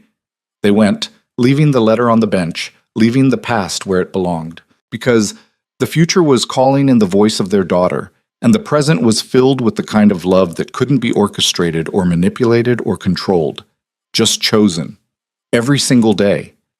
That was the real happy ending, not the absence of struggle, not the erasure of pain, not the pretense that manipulation and betrayal hadn't happened, but the choice to build something real from the wreckage, to love fiercely despite flaws, to trust again after betrayal, to show up every day and choose each other, especially when it was hard.